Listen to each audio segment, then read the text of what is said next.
அன்பு உள்ளங்கள் அனைவருக்கும் வணக்கம். உயிர் வரைந்த ஓவியமே காதல் கதை.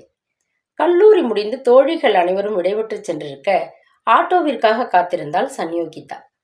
அவள் கும்பகோணத்தில் இருக்கும் அந்த மகளிர் கல்லூரியில் பிகாம் இறுதி ஆண்டு படிக்கிறாள். ஆட்டோவிற்காக காத்திருந்த நேரத்தில் அருகில் இருக்கும் அரசலாற்று பாலத்தில் நின்று நோக்கிய போது எந்த கவலையும் இன்றி தன் போக்கில் உற்சாக ஆரவாரம் செய்து சுழித்து கொண்டு ஓடிய நதி பெரும் உற்சாகத்தையும் தெம்பையும் அளிப்பதாய். அப்பொழுது செல்லிலிருந்து இசையாய் அழைப்பு வர எடுத்தால் ஆட்டோ டிரைவர் தான் பேசினார். சதாமா, ஆட்டோ திடீர்னு வழியில ரிப்பேர் ஆயிடுச்சுமா, வேற ஆட்டோவை அனுப்பிடுறேன், அங்கேயே வெயிட் பண்ணுங்க, பதட்டத்துடன் கூறினார். வேண்டாம் லெனின், நான் நடந்தே போய்க்கிறேன், ஒன்றும் பிரச்சனை இல்லை, காலையில் ஆட்டோவை ரிப்பேர் செஞ்சு எடுத்துட்டு வாங்க, போதும் என்றபடி செல்லை அணைத்தாள் அவள். பிறகு மெதுவாக நடக்க ஆரம்பித்த போது வானம் தன் உடையை மாற்ற மேகங்கள் திடீரென்று கருமையாக மாறி திரண்டன. சன்யோகிதா மழையின் காதலி. அவள் விழிகள் விகாசிப்புடன் வானம் பார்த்தன. மறுகணமே மெல்லிய சாரலாய் தேன் துளிகளை சிந்த ஆரம்பித்தது ஆகாயம்.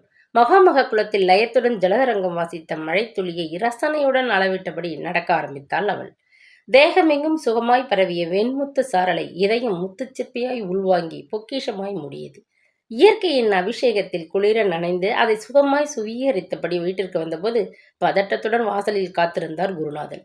என்னடா இப்படி நடந்துட்டு வர, ஆட்டோ வரல? சிறு கோபத்துடன் வினவினார். அப்பா, ஆட்டோ ரிப்பேர், வேற அனுப்புறதா தான் லெனின் சொன்னாரு, நான் தான் வேண்டாம்னு. கொஞ்ச தூரம் நடந்ததுக்கு அப்புறம் திடீர்னு மழை, அப்புறம்தான் அதை வேஸ்ட் பண்ண வேண்டாமேன்னு தோணுச்சு. கோடை மழை எவ்வளவு அபூர்வம்பா, அதான் அதை ரசிச்சுட்டே வந்தேன், சிறு முறுவலுடன் முடித்தாள். உடனே உள்ளே வந்தவர், வேம்பு, சதா வந்தாச்சு, மழையில நனைஞ்சிட்டு வந்திருக்கா பாருங்க, கொஞ்சம் தொடச்சி விடுங்க, சமையல்காரமாவை பணித்தார். உடனே தேங்காய் வாழையுடன் அங்கு வந்த வேம்பு செல்லமாக கடிந்தபடி அவளுடைய நீண்ட பின்னலை பிரித்து தலையை உலர வைக்க ஆரம்பித்தாள். என்ன சதாமா இப்படி பண்றீங்க? அப்புறம் சளி பிடிச்சு ஜுரம் வந்தா என்ன ஆகுறது? இயற்கையை அதோட சேர்ந்து அனுபவிக்கணும் வேணுமா? உங்களுக்கு புரியாது என்றபடி தலையை உலர்த்த ஆரம்பித்தாள் அவள். அன்று இரவு சாப்பிடும் பொழுது குரு மெதுவாக பேச ஆரம்பித்தார். சதாமா, 4 மாசத்துக்கு முன்னாடி உன்னை பொண்ணு பார்க்க வரேன்னு சொல்லியிருந்தாங்களே, திடீர்னு அந்த பையன் கூட அமெரிக்காவுக்கு ட்ரைனிங் போயிட்டதா வர முடியாம போச்சே, அவங்க நாளைக்கு உன்னை பார்க்க வரதா ஃபோன் பண்ணியிருந்தாங்கடா. நானும் சரின்னுட்டேன், நீ நாளைக்கு காலேஜுக்கு லீவ் போட்டுடு என்ன, வாஞ்சியுடன் சொன்னார். அப்பா, இப்போ எனக்கு என்ன கல்யாணத்துக்கு அவசரம், நான் மேலே படித்து வேலை பார்க்கணும்னு நினைக்கிறேன்ப்பா, ப்ளீஸ், செல்லமாய் சினிங்கினார். உனக்கு படிக்கணும் அவ்வளவுதானே, கல்யாணம் செஞ்சுட்டு அப்புறமா படி, யார் வேண்டாம்னா? உன்னை மருமகளாக்கிக்கணும்னு அவங்க விரும்பி வர்றாங்க. பெரிய பணக்கார குடும்பம், பையன் ஃபாரின்ல போய் எம்பிஏ படித்தவராம். இப்போ அப்பாவோட சேர்ந்து அவங்களோட டைல்ஸ் ஃபேக்டரியும் டெக்ஸ்டைல் ஷாப்பையும் அவர் தான் நிர்வாகம் பண்ணுறாராம். நல்ல சம்பந்தம், வேண்டாம்ன்றாதரா? கெஞ்சும் குரலில் அவர் யாசிக்க, சரி, ஆனால் நீங்களும் என் கூடவே வந்துடணும் என்று செல்லமாக ஆணையிட்டாள்.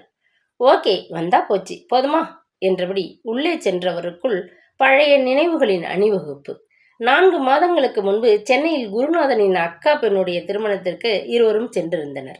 சதா திருமணத்தில் ஓடி ஆடி எல்லோரையும் கவனிக்கும் பொறுப்பை ஏற்றிருந்தாள். அதோடு மணமகளுக்கு அலங்காரம் செய்வதிலும் உதவி கொண்டிருந்தாள். 5.5 அடிக்கு மேல் உயரத்தில் துருதுருக்கும் விழிகளுடன் பெண்மைக்கு இலக்கணமாய் உருக்கி வார்த்த ஸ்வர்ண சொற்பமாய் வலம் வந்து கொண்டிருந்தவளை அந்த மண்டபத்தில் இருந்த அனைவரின் விழிகளும் ஆர்வத்துடன் கவனித்தன.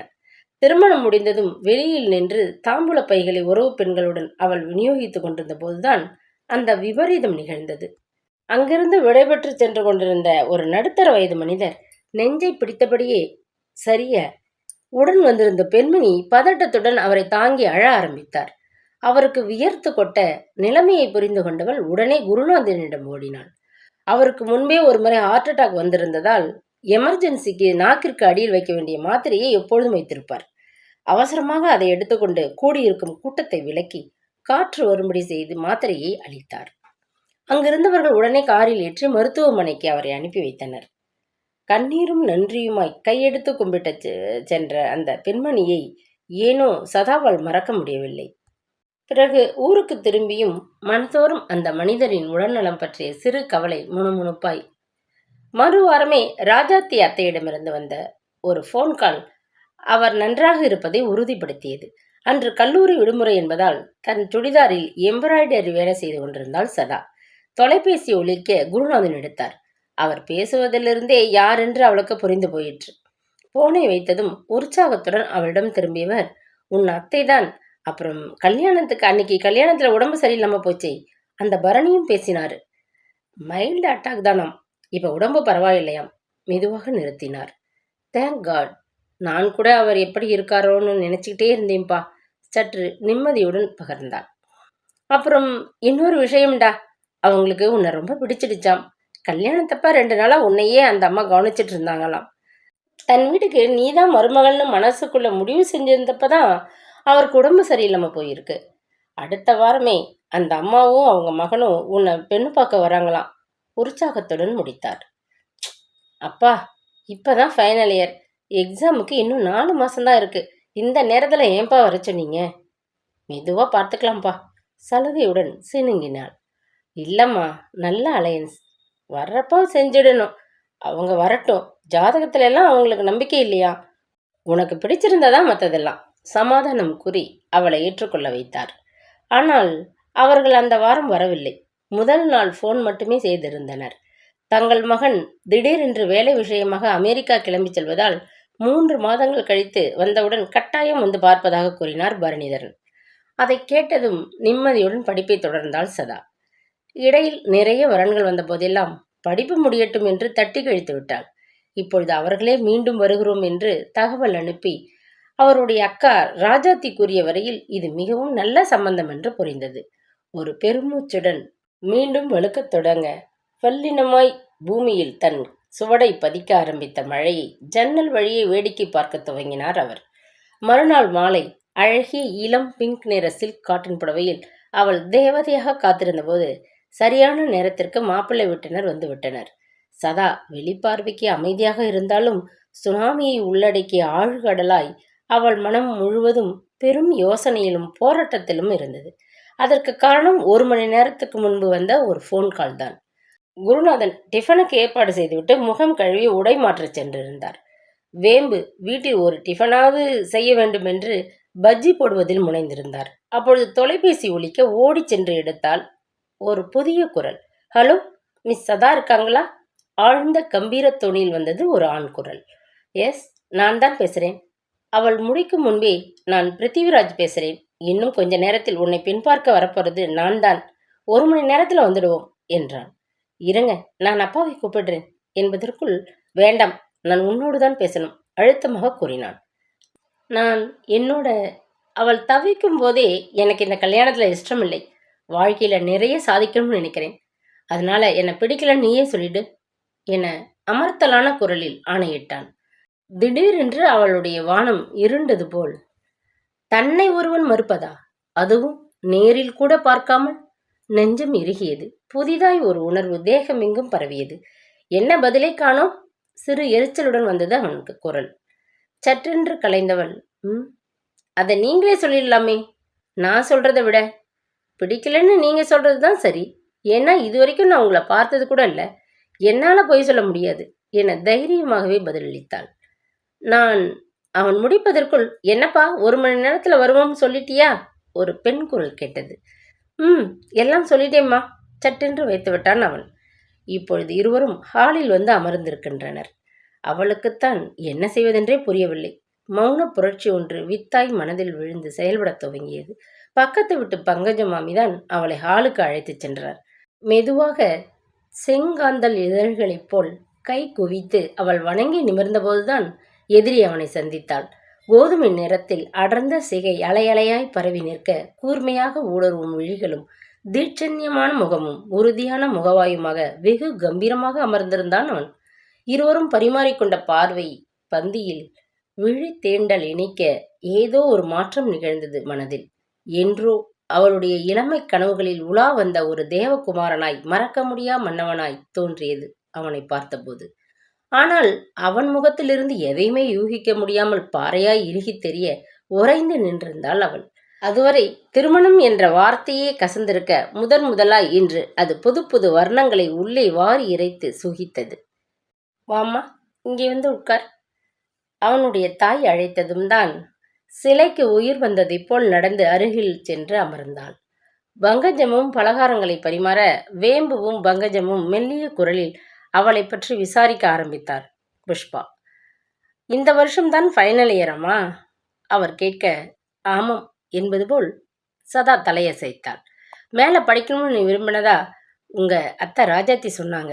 எங்களுக்கு எந்த ஆட்சேபனையும் இல்லை. கரஸ்பான்ஸில் எம்சிஏ படிக்கலாம் பரிவுடன் கூறினார். பதில் கூறாமல் அவள் அமர்ந்திருக்க பிருத்திவியின் விழிகள் அவளிடமே யோசனையும் எதிர்பார்ப்புமாக அமர்ந்திருந்தன. மற்ற விஷயங்களை பற்றி பெரியவர்கள் இருவரும் பேச சம்பந்தப்பட்ட இருவருமே மௌனித்திருந்தனர். அவளுக்குள் மட்டும் மார்கழி பனிச்சாரலில் நனைந்த சிலிர்ப்பு. சதாமா, நீ உள்ளே படா, குருநாதன் கூறியவுடன் மெல்ல எழுந்தவளின் விழிகள் தன்னிச்சையாய் உயர்ந்தன. உணர்வுகளுக்குள் ஊடுருவிய பரவசம் பார்வையிலும் படர்ந்தது. ஆனால் அவனுடைய பார்வை அம்புகள் கூராய் தாக்க உடனே கண்களை தழைத்தபடி உள்ளே சென்றாள் அவள்.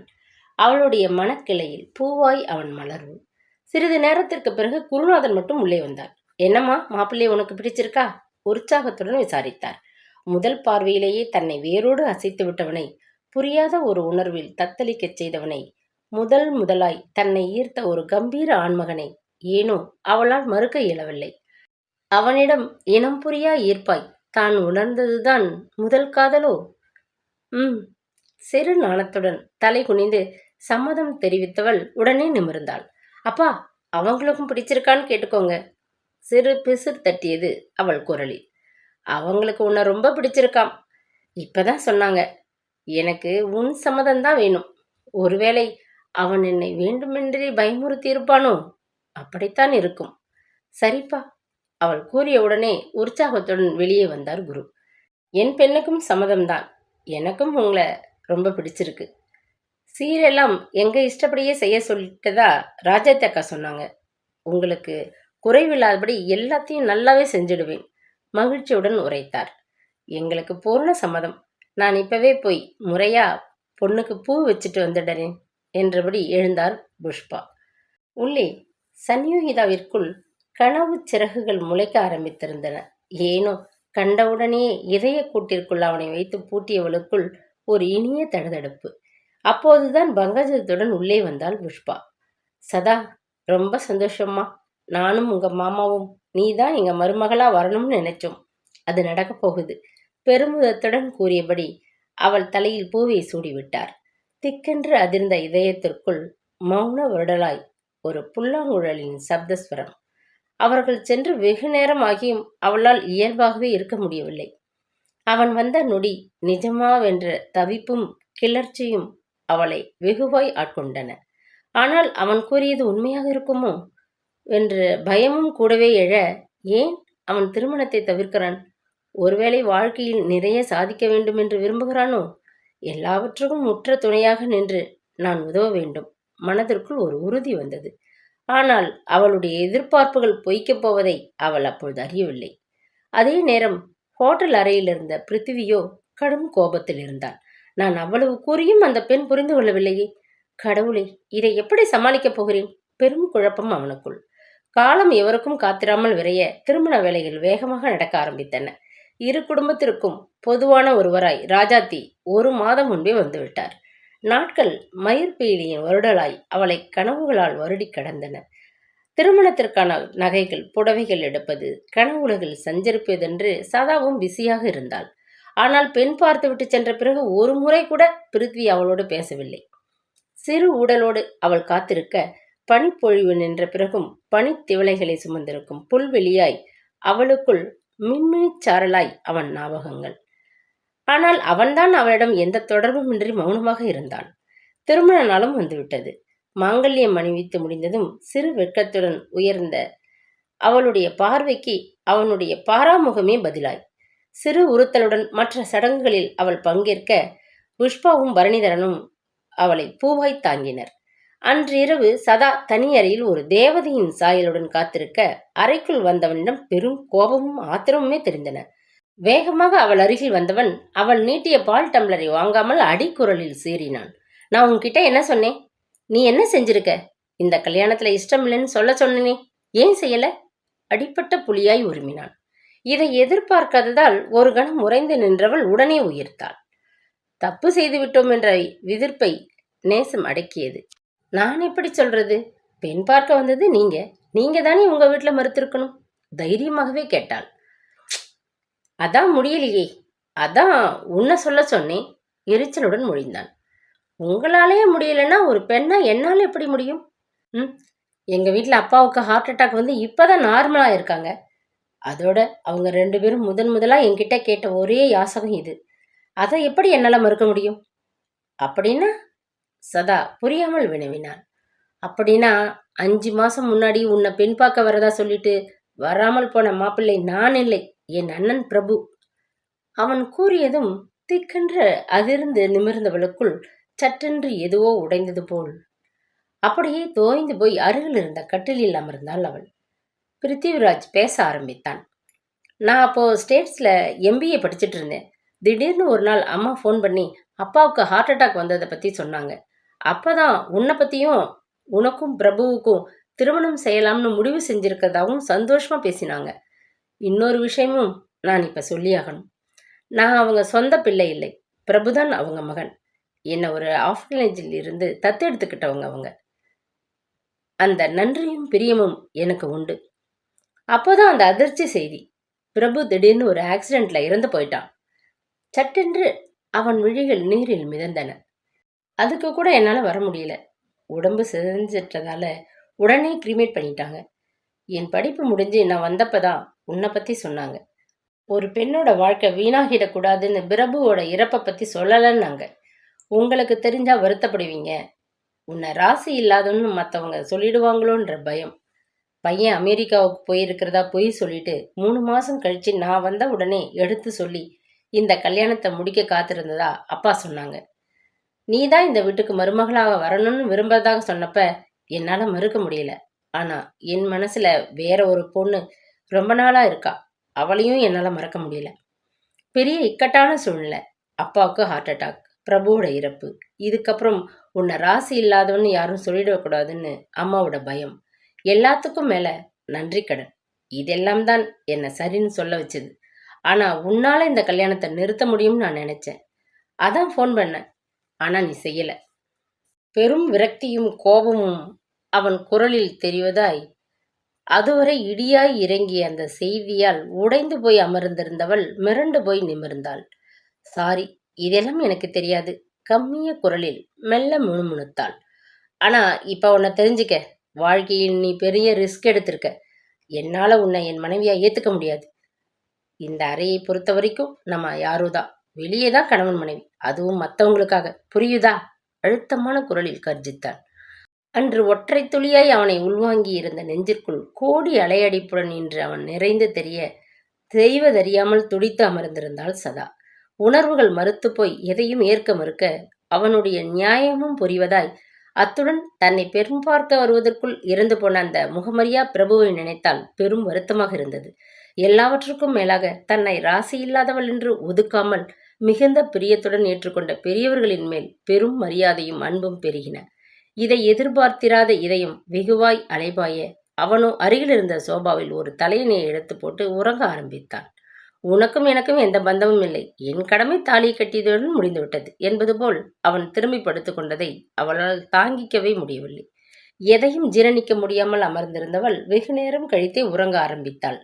மறுநாள் காலையில் எழுந்தபோதும் வரவேற்பு மறுவீடென்று பொழுது கழிய அன்று இரவும் உறங்கா இரவாய். அடுத்த நாள் இரவே அவர்கள் இருவரும் சென்னைக்கு கிளம்ப ராஜாத்தி அத்தையும் மணிமாமாவும் அவளுக்கு துணையாக கிளம்பினர். நெகிழ்ந்த மனதும் சிவந்த கண்களுமாக வழியனுப்பிய குருநாதனையும் வேம்புவையும் பார்த்தபோது அவளால் தன்னை கட்டுப்படுத்திக் கொள்ளவே இயலாது போயிற்று. அழுது அழுது சிவந்த கண்களுடன் அவள் அமர்ந்திருக்க உணர்ச்சியின்றி அவளையே கூர்ந்திருந்தான் பிருத்வி. ஏன் இந்த வாழ்க்கை என்று கசந்தது நெஞ்சம். மறுநாள் காலையில் சென்னையில் இறங்கிய பொழுது அவர்களை அழைத்துச் செல்ல புஷ்பாவும் பரணிதரனும் காத்திருந்தனர்.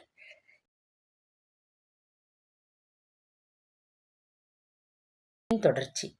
வீட்டிற்கு சென்றதுமே நிறைய உறவினர்கள் அறிமுகப்படுத்தப்பட குளித்து தயாராகி வந்தபோது அனைவரும் பிடித்து கொண்டனர். ஒரே கேலியும் கிண்டலும் ஆராட்டியுமாக பொழுது சென்றது. தொடர்ந்த நாட்களில் புஷ்பாவும் பரணிதரனும் அவளை கண்ணுக்கு கண்ணாக கவனித்துக் கொண்டனர். பிருத்வி வேலை வேலை என்று விலகிச் செல்ல அவர்களிடம் மிகவும் ஒட்டி கொண்டாள் அவள். புது இடம் என்ற குறையே தெரியாமல் அவளுக்கு ஒரு தாயாக தோழியாக குறுகிய காலத்திலேயே மாறிப்போனார் புஷ்பா. அவர்களின் பெருந்தன்மையும் உயர்ந்த உள்ளமும் புரிந்திருந்ததால் இயல்பாவே அவளால் மனம் ஒன்றி பொருந்தி போய்விட முடிந்தது. தினமும் அவளை கேட்டுவிட்டே எல்லா சமையலும் செய்யும்படி சமையல் செய்யும் புவனாவை பணித்திருந்தார் அவர். ஒரே மாதத்தில் அந்த வீட்டின் உள் அலங்காரம், தோட்டம் எல்லாமே மாறி போயிருக்க அனைவருக்கும் பிடித்தமானவளாக ஆகி போனாள் அவள். சதாவின் பொறுமையான அணுகுமுறையும் பாசமான பேச்சும் வெகுளித்தனமும் எல்லோரையும் சட்டென்று கவர்ந்து விட்டன. ஆனால் யாருக்கு அவள் மேல் நேசம் வந்திருக்க வேண்டுமோ அவன் மட்டும் விட்டியொத்தியாக ஒதுங்கியே இருந்தான். பெற்றோர்களுக்கு மத்தியில் ஒன்றிரண்டு வார்த்தைகளாவது பேசுபவன் அறைக்குள் நத்தையாக சுருங்கிக் கொள்வான். அவளுக்குத்தான் மிகவும் கஷ்டமாக இருக்கும். யாரை நம்பி தன் வாழ்க்கையை அவள் ஒப்படைத்தாலோ அவன் அவளை திரும்பியும் பார்ப்பதில்லை. அதனாலேயே இன்னும் அதிகமாக புஷ்பாவிடமும் பரணியிடமும் மனதார நெருங்கி போனாள் அவள். ஒரு நாள் கம்பெனியிலிருந்து தாமதமாக வந்த பிறகும் முன்னறையில் இருந்த கம்ப்யூட்டரின் முன்னால் அமர்ந்து கணக்குகளை சரிபார்த்து கொண்டிருந்தான் அவன். என்னப்பா, தூங்க போகலையா? ஏதாவது அக்கௌண்ட் ஸ்டோர் பண்ணி வைக்கணும்னா சதாவுக்கு பழகிவிட. அவ எல்லா விஷயத்திலுமே ரொம்ப ஷார்ப் தெரியுமா? பெருமையுடன் சிலாகித்தார் பரணி. உதட்டோரங்கள் ஏளனமாக வளைய அவளையே உறுத்து விழித்தவன், அதெல்லாம் சரி வராதுப்பா, இது ரொம்ப கான்ஃபிடென்ஷியல் என சுழித்த உதடுகளுடன் கூறினான். என்ன பேசுற பிருத்வி? மனைவியை விட உன் ரகசியங்களை பாதுகாக்கிறவங்க யாராவது இருப்பாங்களா என்ன? இப்ப எங்களை விட உன்மேல் அதிக அக்கறை உள்ளவ அவதான், அத முதல்ல புரிஞ்சுக்க, ஆணித்தரமாக கூறிய புஷ்பா வாஞ்சையுடன் அவன் செகையை கோதிவிட்டு வெளியேறினார். அவனுக்காக பாலை எடுத்து வந்த சதா அதை மேஜையில் வைத்துவிட்டு ஒன்றுமே பேசாமல் வெளியேறினாள். இதயம் நெருப்பு குமிழியாய் தகித்தது. அன்றிரவு அறைக்கு வந்தவன், உனக்கு இன்ட்ரெஸ்ட் இருந்தா ஃபேக்டரி அக்கவுண்ட்ஸ் எல்லாம் பார்க்கலாம், எங்கோ பார்த்தபடி வெட்டித்தியாக கூறிவிட்டு குளியல் அறைக்குள் சென்று விட்டான். அவளுக்கோ நான் உங்கள் மனைவி என்று கத்த வேண்டும் போல் ஒரு உணர்வு. ஆனால் அப்போதுதான் மகாத்மா காந்தியின் பொன் வரிகள் நெஞ்சிற்குள் பரவின. பொறுமை பொறுமை என்று அறிவுறுத்தியது இதயம். பொறுமையும் விடாமுயற்சியும் மலைகளையும் வெல்லும்.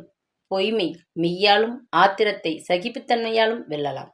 அவை எவ்வளவு சத்தியமான வார்த்தைகள் என்பது புரிவதாய் ஒரு நாள் அவன் மாறுவான் என்ற நம்பிக்கை பூ மனதில் பூத்தது. மறுநாளிலிருந்து பரணி கற்றுத்தர கம்ப்யூட்டரில் டைல்ஸ் கம்பெனியின் அக்கவுண்ட்ஸ் விவரங்களை எல்லாம் சரிபார்க்க ஆரம்பித்தாள் சன்யோகிதா. அதுவே பழகி போக இப்போதெல்லாம் பிருத்திவியின் வேலைகள் வெகுவாக குறைந்து போயின. வீட்டிற்கு வந்ததும் டென்ஷன் இல்லாமல் டிவி பார்த்தபடி பொழுதை கழிக்க ஆரம்பித்தான்.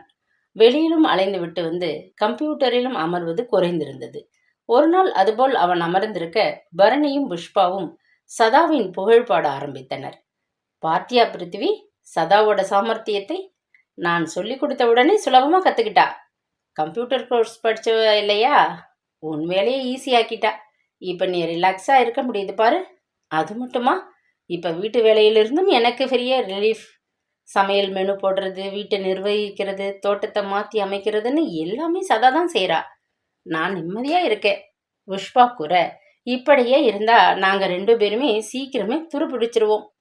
எங்களை ஆக்டிவாக வைக்கிறது உங்கள் கையில் தான் இருக்கு என நம்மட்டு சிரிப்புடன் முடித்தார் பரணி. அசுவாரஸ்யமாக திரும்பியவன், போதுமா உங்க மருமக புராணம், அவ வந்ததும் மகனையே மறந்துட்டீங்க போல. கொஞ்சம் என்னையும் ஞாபகம் வச்சுக்கங்க. என்னவோ என் கையில தான் இருக்குன்னீங்களே அப்பா, அது என்ன? அழுத்தமாக கேட்டான். சீக்கிரமே ஒரு பேர குழந்தையை பேத்து தந்துட்டா நாங்க சுறுசுறுப்பாயிடுவோம், அதைத்தான் அப்பா சொல்றாரு.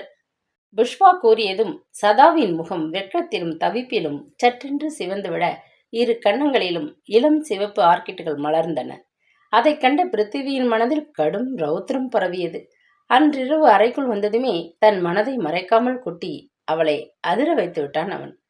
குளியல் அறையிலிருந்து நைட்டியுடன் அவள் வெளியே வர அவனுக்குள்ளோ கடும் சீற்றம். அவள் எல்லோரிடமும் நல்ல பேர் வாங்கியதில் எரிமலையாகி இருந்தான். என்ன அம்மா குழந்தையினுடனே அப்படியே சிவந்து போற? நமக்குள்ள எந்த உறவும் இல்லாதப்ப குழந்தை மட்டும் எங்கே இருந்து வருமா? அதையெல்லாம் எதிர்பார்த்துட்டு இருக்கிறதா இருந்தா இப்பவே உங்க அப்பா வீட்டுக்கு போயிடு.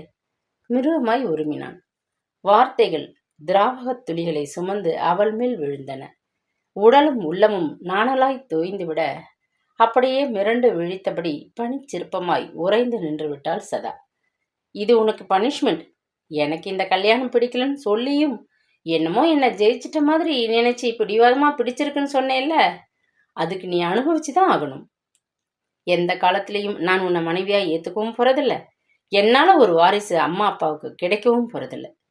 அலட்சியமாக கூறிவிட்டு கட்டிலில் படுத்து கொண்டான். எப்பொழுதும் போல் பாயை விரித்து கீழே படுத்தவளுக்குள் பெரும் சோகமும் வேதனையுமே நிறைந்திருந்தன. ஆனால் உலர்ந்திருந்த கண்களில் கண்ணீர் மட்டும் வர மறுத்தது. அழுகை அவளுக்கு பிடிக்காத ஒன்று. இறப்புக்கும் பிறர் துயரத்துக்கும் தன்னை அறியாது அழுது நிகழ்ந்து விடுபவள் தன் பிரச்சனைகளுக்கு மட்டும் என்றுமே அழுததில்லை. அழுகை ஒரு மனிதனை பலவீனப்படுத்தி ஒடுக்கி விடும் என்பது அவள் கணிப்பு. அன்றும் இரவு விளக்கொலியில் ஒளிர்ந்த அரைச்சுவரை வெறித்தபடி படுத்திருந்தாள். தான் செய்தது தவறோவென்று மனதின் ஓரம் ஒரு சிறு வலி. ஏன் அவனுக்கு தன்னிடம் ஒரு சிறு பரிவு கூட வரவில்லை? அந்த அளவுக்கு அவனுடைய இதயத்தை ஆக்கிரமித்திருக்கின்ற அந்த பெண் யார்? வினாக்கள் அனலாய் தகித்தன.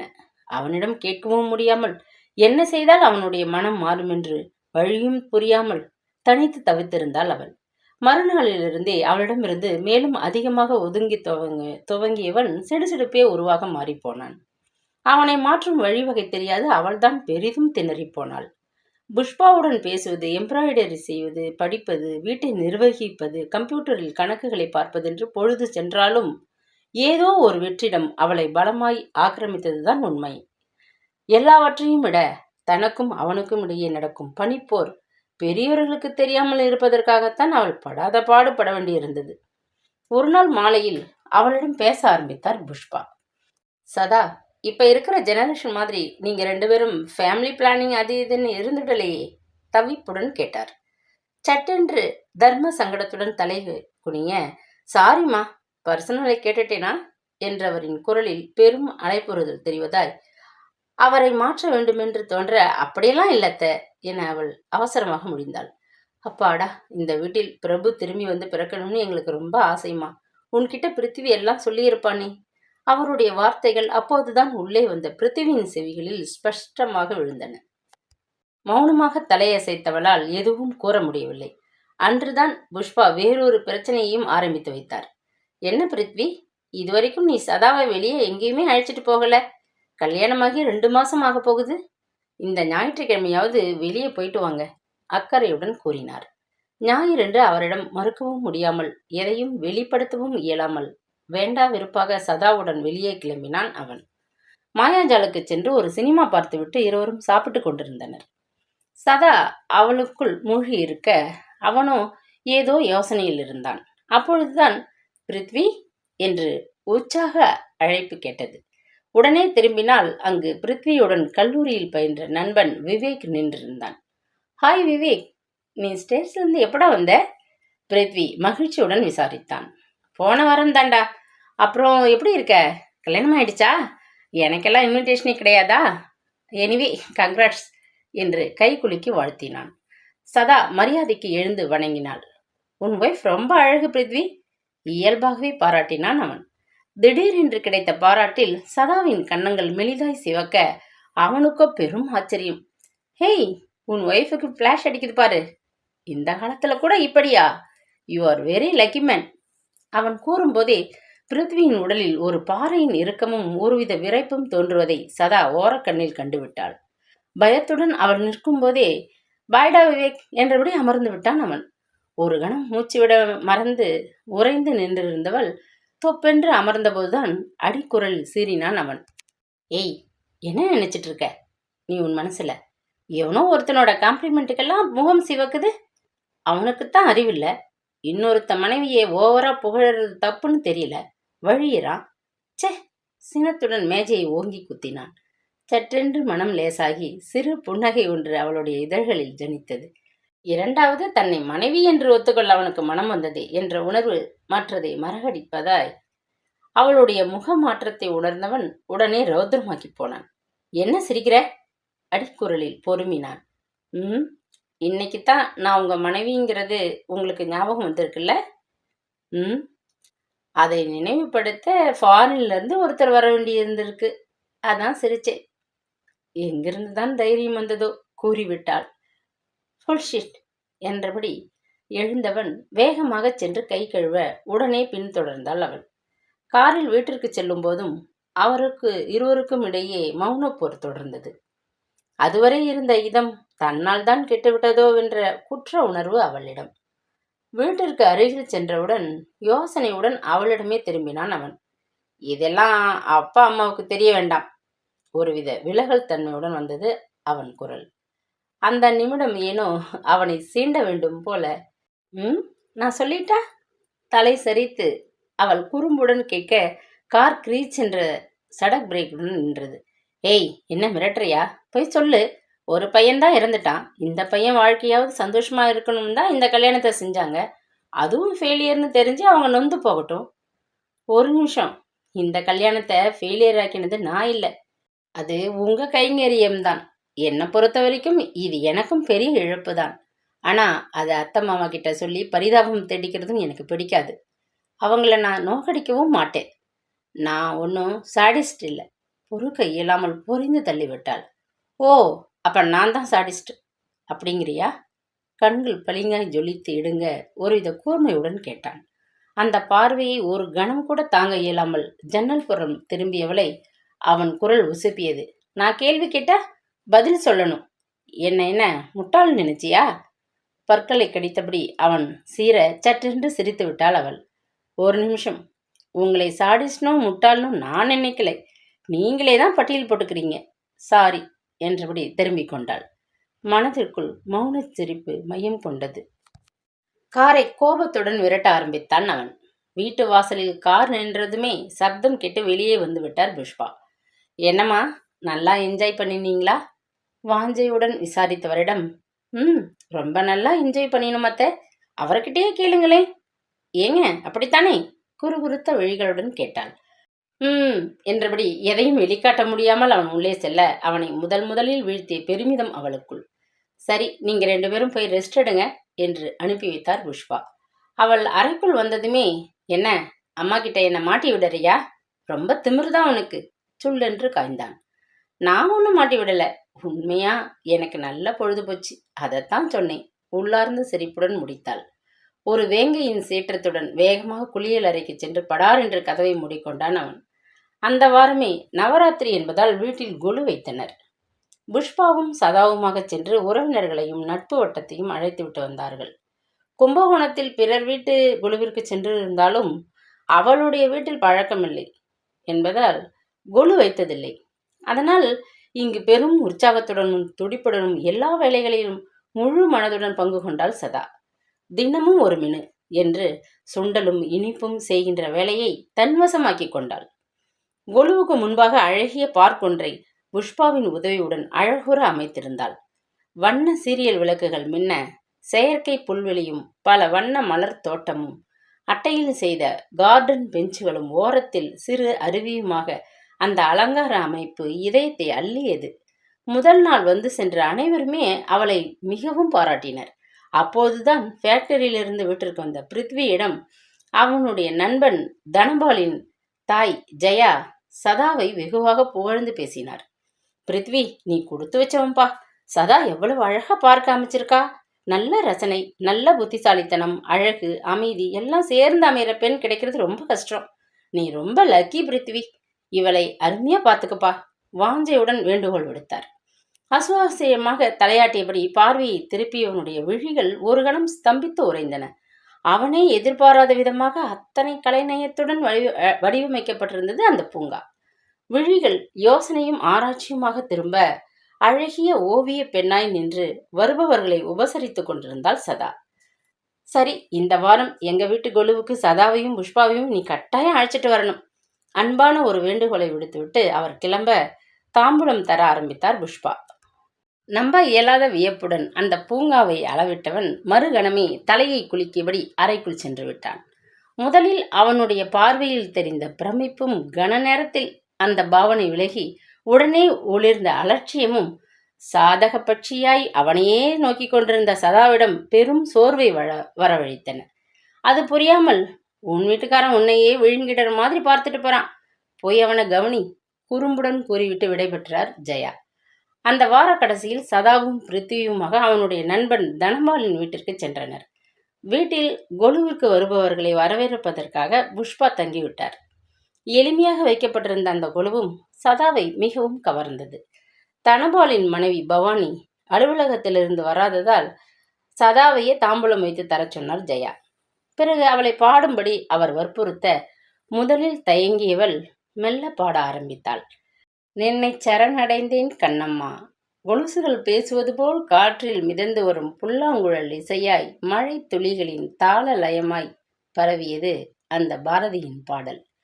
புன்னாகவராளி ராகத்தில் குழலும் யாழும் இணைந்து கசிந்த நாதமாய் அவள் குரல் காற்றில் அலையென பரவி அனைவரையும் அசைய விடாமல் கட்டிப்போட்டது. முதலாக அவளுடைய குரல் மின்பதிவை ஏற்படுத்த பெரும் அலைப்புறதுடன் தவித்து போனான் பிருத்வி. அவள் நெக்குருக பாடி முடித்ததும் அனைவரும் மனம் கனிந்து பாராட்டிவிட்டு கலைந்து செல்ல வேகமாக வந்து திருஷ்டி கழித்தார் ஜெயா. எவ்வளவு அற்புதமான பொண்ணு பாய்வ. புஷ்பா எல்லாம் சொன்னான். வீட்டை நிர்வகிக்கிறதாகட்டும், மாமனார் மாமியாருக்கு மரியாதை தரதாகட்டும், உனக்கு ஃபேக்டரி வேலையில் உதவுறதாகட்டும், ரசனையோட கொலு வைக்கிறது, அருமையா பாடுறதுன்னு என் கண்ணே பட்டுடும் போல இருக்கு. எங்க வீட்லயும் இருக்காளே ஒரு பொண்ணு, ஒன்றும் சொல்ல முடியலப்பா. நீங்கெல்லாம் தானே கூட இருந்த அவன் கல்யாணத்தை நடத்துனீங்க. இப்ப இவன் கஷ்டப்படுறான். ஒரு பெருமூச்சுடன் உள்ளே சென்றார். என்ன தெரியுமா, இது நாங்க ஃப்ரெண்ட்ஸா சேர்ந்து நடத்தி வச்ச மேரேஜ். உன் மனைவிக்கும் உனக்கும் என்ன ப்ராப்ளம்? அக்கறையுடன் விசாரித்த நண்பனிடம் மனதை திறந்து கொட்டி தீர்த்து விட்டான் தனபால். அபஸ்வரமாய் ஆரம்பித்து சுருதி சேராத தம்பூராவாய் வாழ்க்கை தனித்து பயணிப்பதை குமுறலுடன் விவரிக்க ஆரம்பித்தான். முதல்ல அவன் நல்லா தான் இருந்தா பிருத்வி. போன வருஷம் ஐடி ஃபீல்டில் வேலைக்கு போனப்புறம்தான் அவகிட்ட நிறைய மாறுதல். லவ் மேரேஜினாலும் அம்மா அப்பா அவளை மனசாரத்தான் ஏற்றுக்கிட்டாங்க. வர வர அவள் போக்கே சரியில்லைடா. தினமும் ராத்திரி வீட்டுக்கு வர ரொம்ப லேட் ஆகுது. வேலையை விட சொன்னா மாட்டேங்கிறா.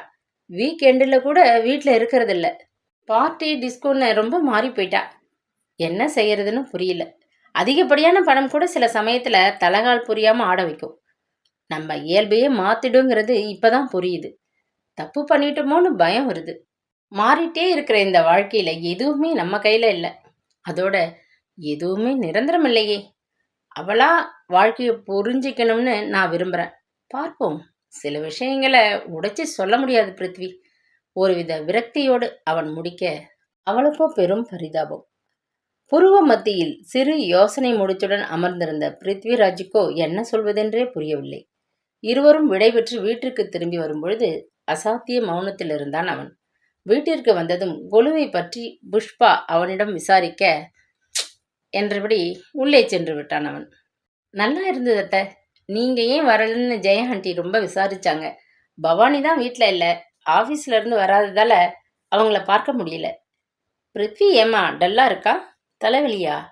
அக்கறையுடன் கேட்டவரிடம் தெரியலத்த என்று கூறும்போதே அவன் குரல் இடைமறித்தது. அவ எப்படிம்மா சொல்வா? இது அவளை மாதிரி ஒரு பெண்ணை பத்தின விஷயமாச்சே. ஏளனமாக அவளையே ஊடுருவியபடி கூறினான். ஒன்றும் புரியாமல் விழித்த புஷ்பா, என்னப்பா, என்ன பிரச்சனை? ஏன் ஒரு மாதிரி பேசுற என குழப்பத்துடன் கேட்டார். அம்மா, நம்ம தனபாலோட ஒய்ஃபை பத்தி தான் சொன்னேன். பாவம்மாவ, இந்த பொண்ணுங்களுக்கே ரொம்ப திமிர்.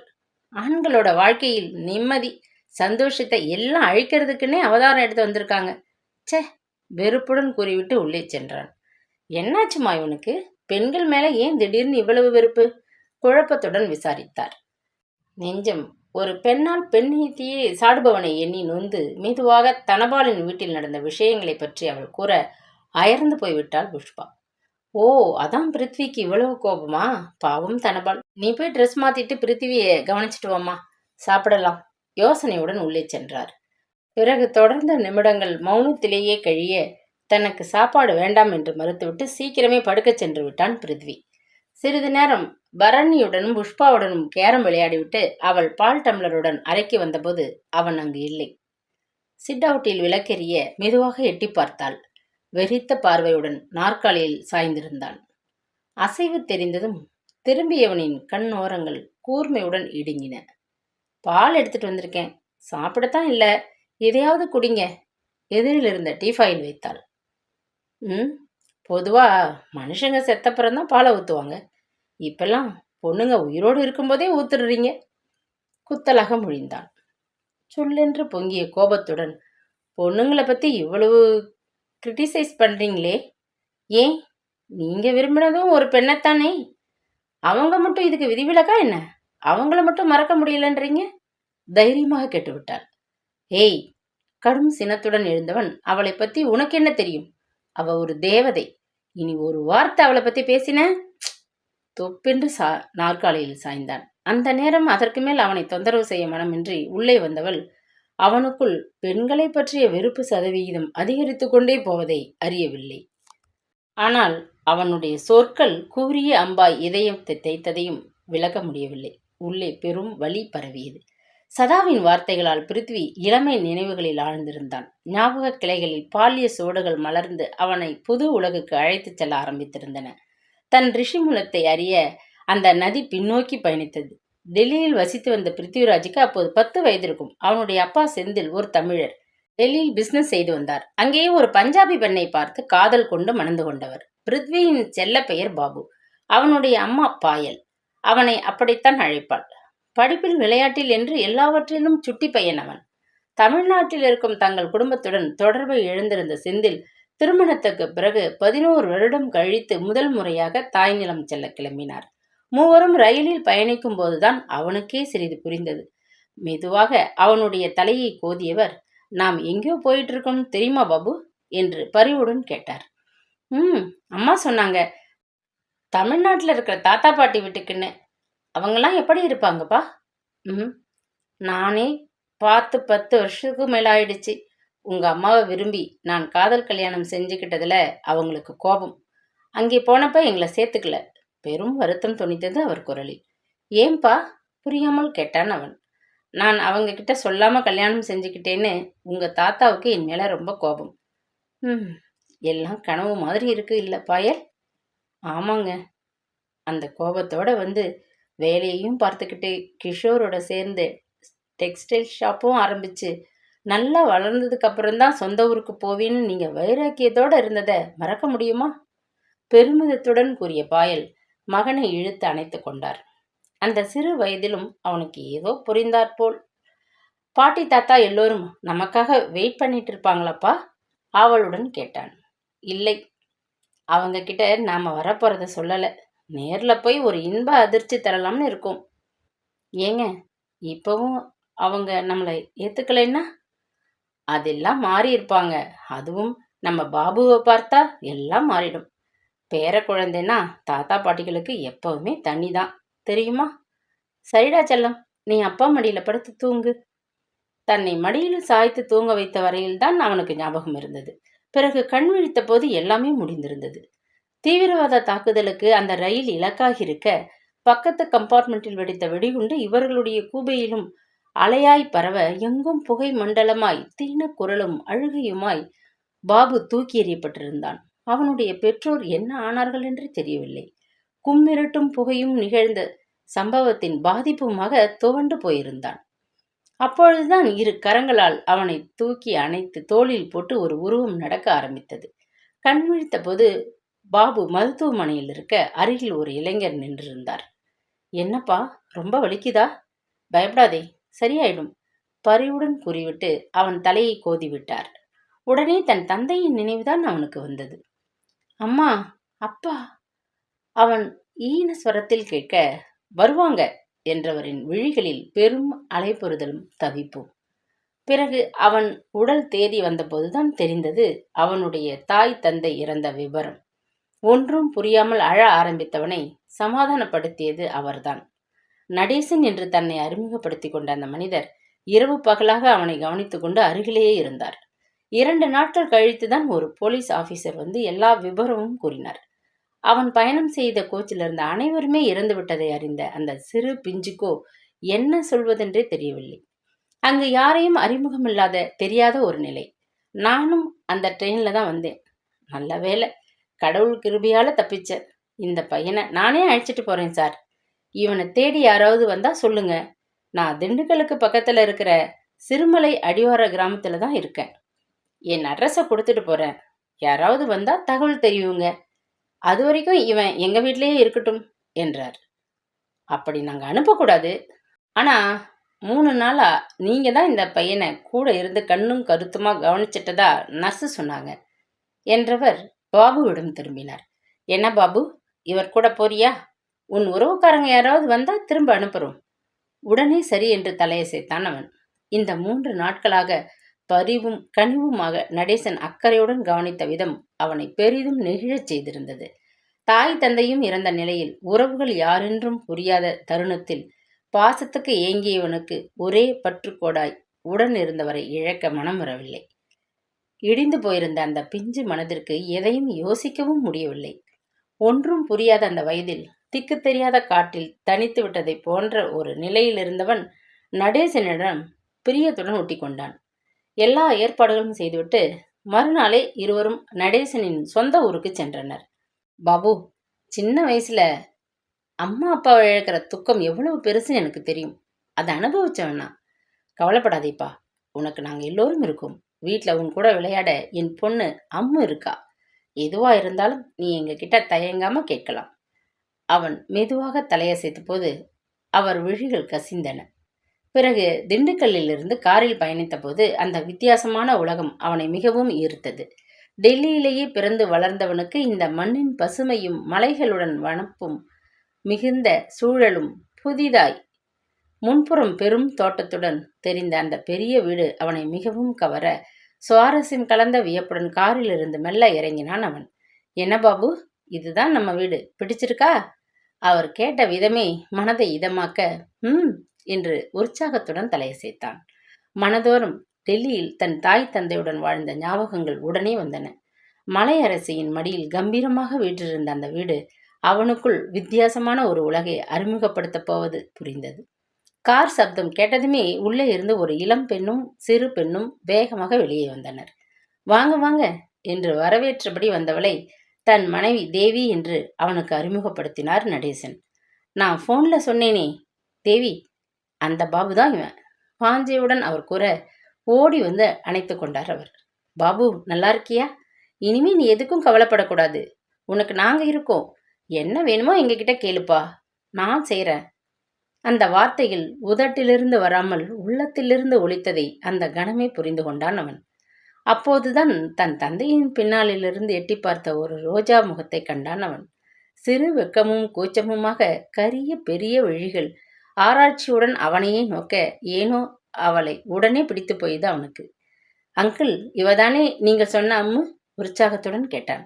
ஆமாப்பா, இவதான் எங்க வீட்டு குட்டி தேவதை அம்மு. ஸ்கூல்ல ஃபர்ஸ்ட் ஸ்டாண்டர்ட் படிக்கிறா. பெருமிதத்துடன் தன் மகளை அறிமுகம் செய்தார் அவர். அம்மு, இங்கே வா, உனக்கு ஒரு புது ஃப்ரெண்டு கிடைச்சிருக்கான் பாரு. இனிமே இந்த சம்மர் லீவ்ல நீ ஜாலியா இவனோட விளையாடலாம். அவர் கூறியதும் முதலில் மிரண்டு விழித்த அம்மு மெதுவாக அவன் அருகே வர அவன் நட்புடன் கை நீட்டினான். சிறு தயக்கத்திற்கு பிறகு தன் பிஞ்சு விரல்களை அதில் பதித்தவள் அன்று முதல் அவனுக்கு சிறந்த தோழியாகி போனாள்.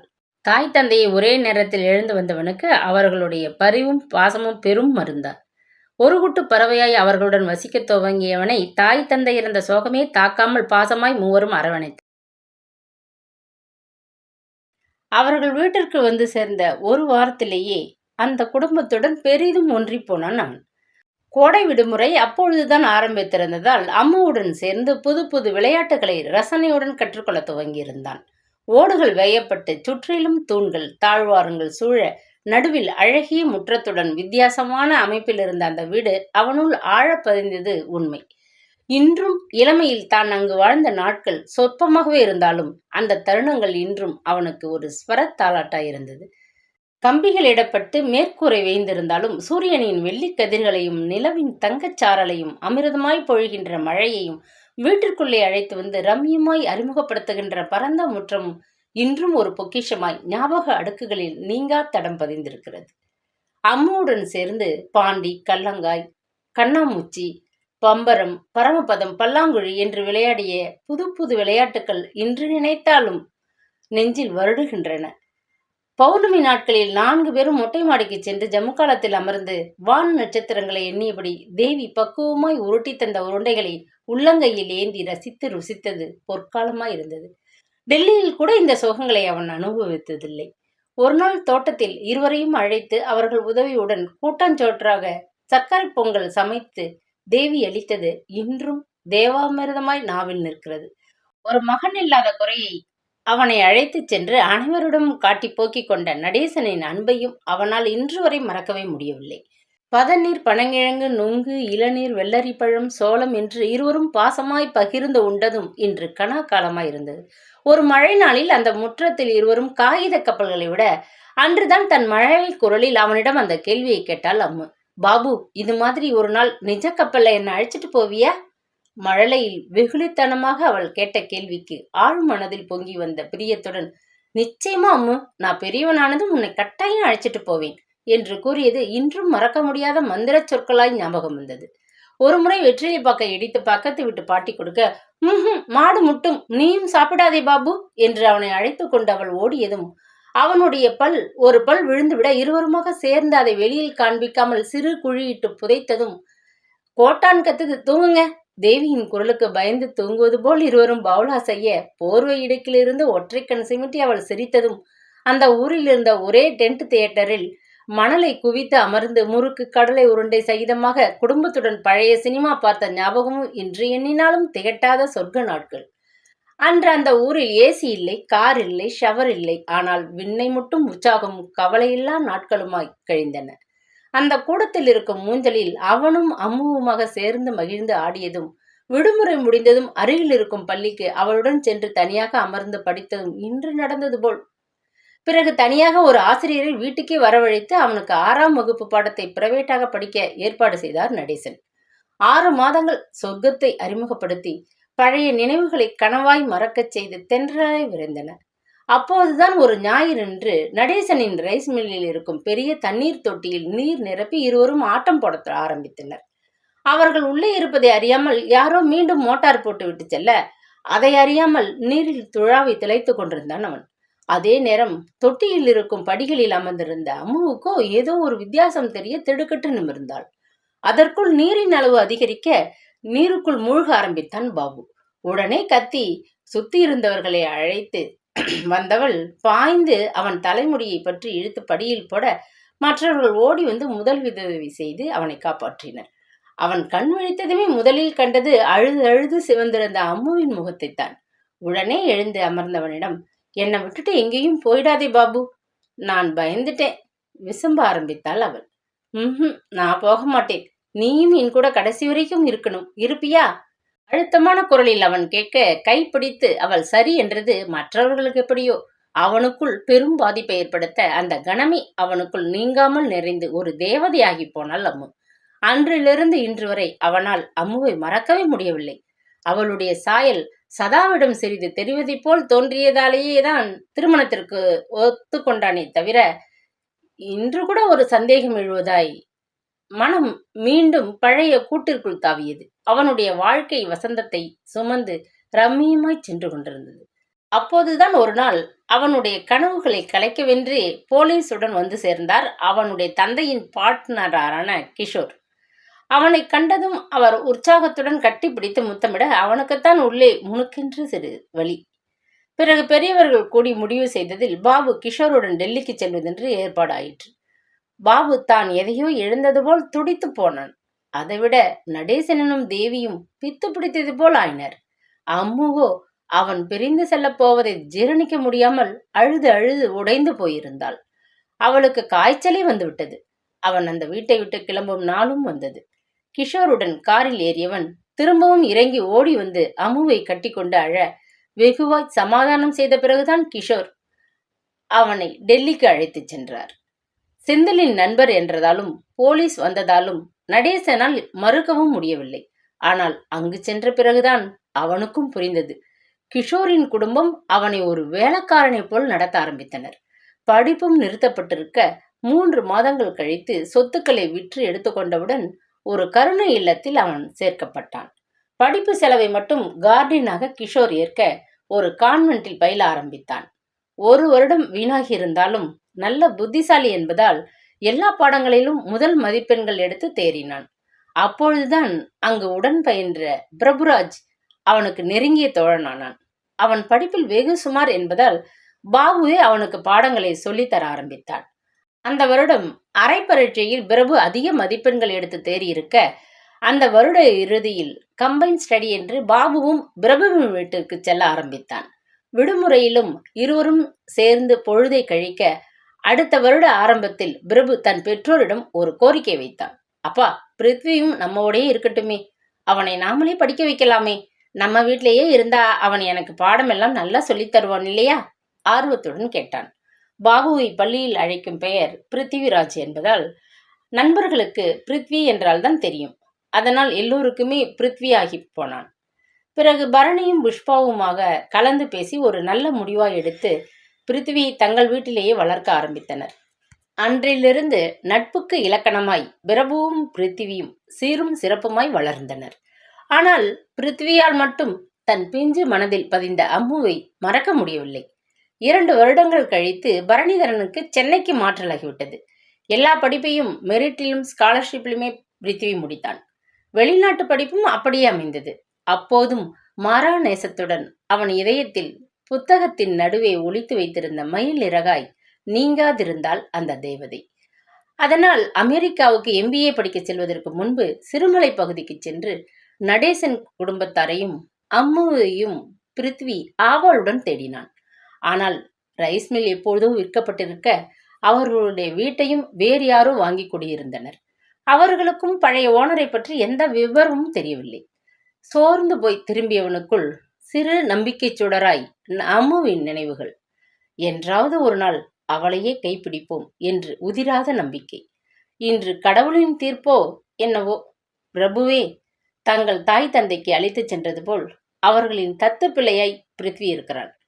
அவனால் தன் மனதில் சிறு வயதிலேயே தேவதையாய் இடம்பெற்று உயிரிலும் உணர்விலும் ஒன்று கலந்த அம்முவை இன்று வரை மறக்க முடியவில்லை.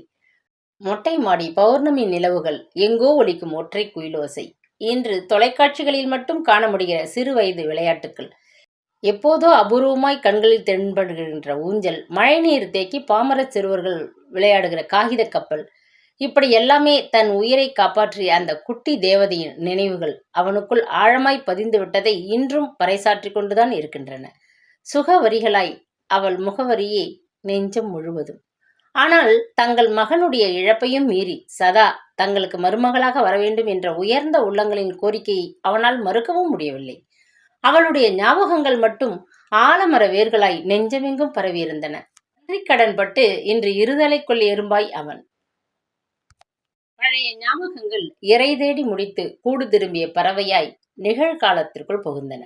எழுந்து உள்ளே வந்தபோது அம்முவின் ஞாபகத்தை ஆழ் மனதிலிருந்து புதையலாய் கிளறி விட்டுவிட்டு அதை பற்றிய சிந்தனையே இன்றி நிச்சலனமாய் தரையில் உறங்கிக் கொண்டிருந்தாள் சதா.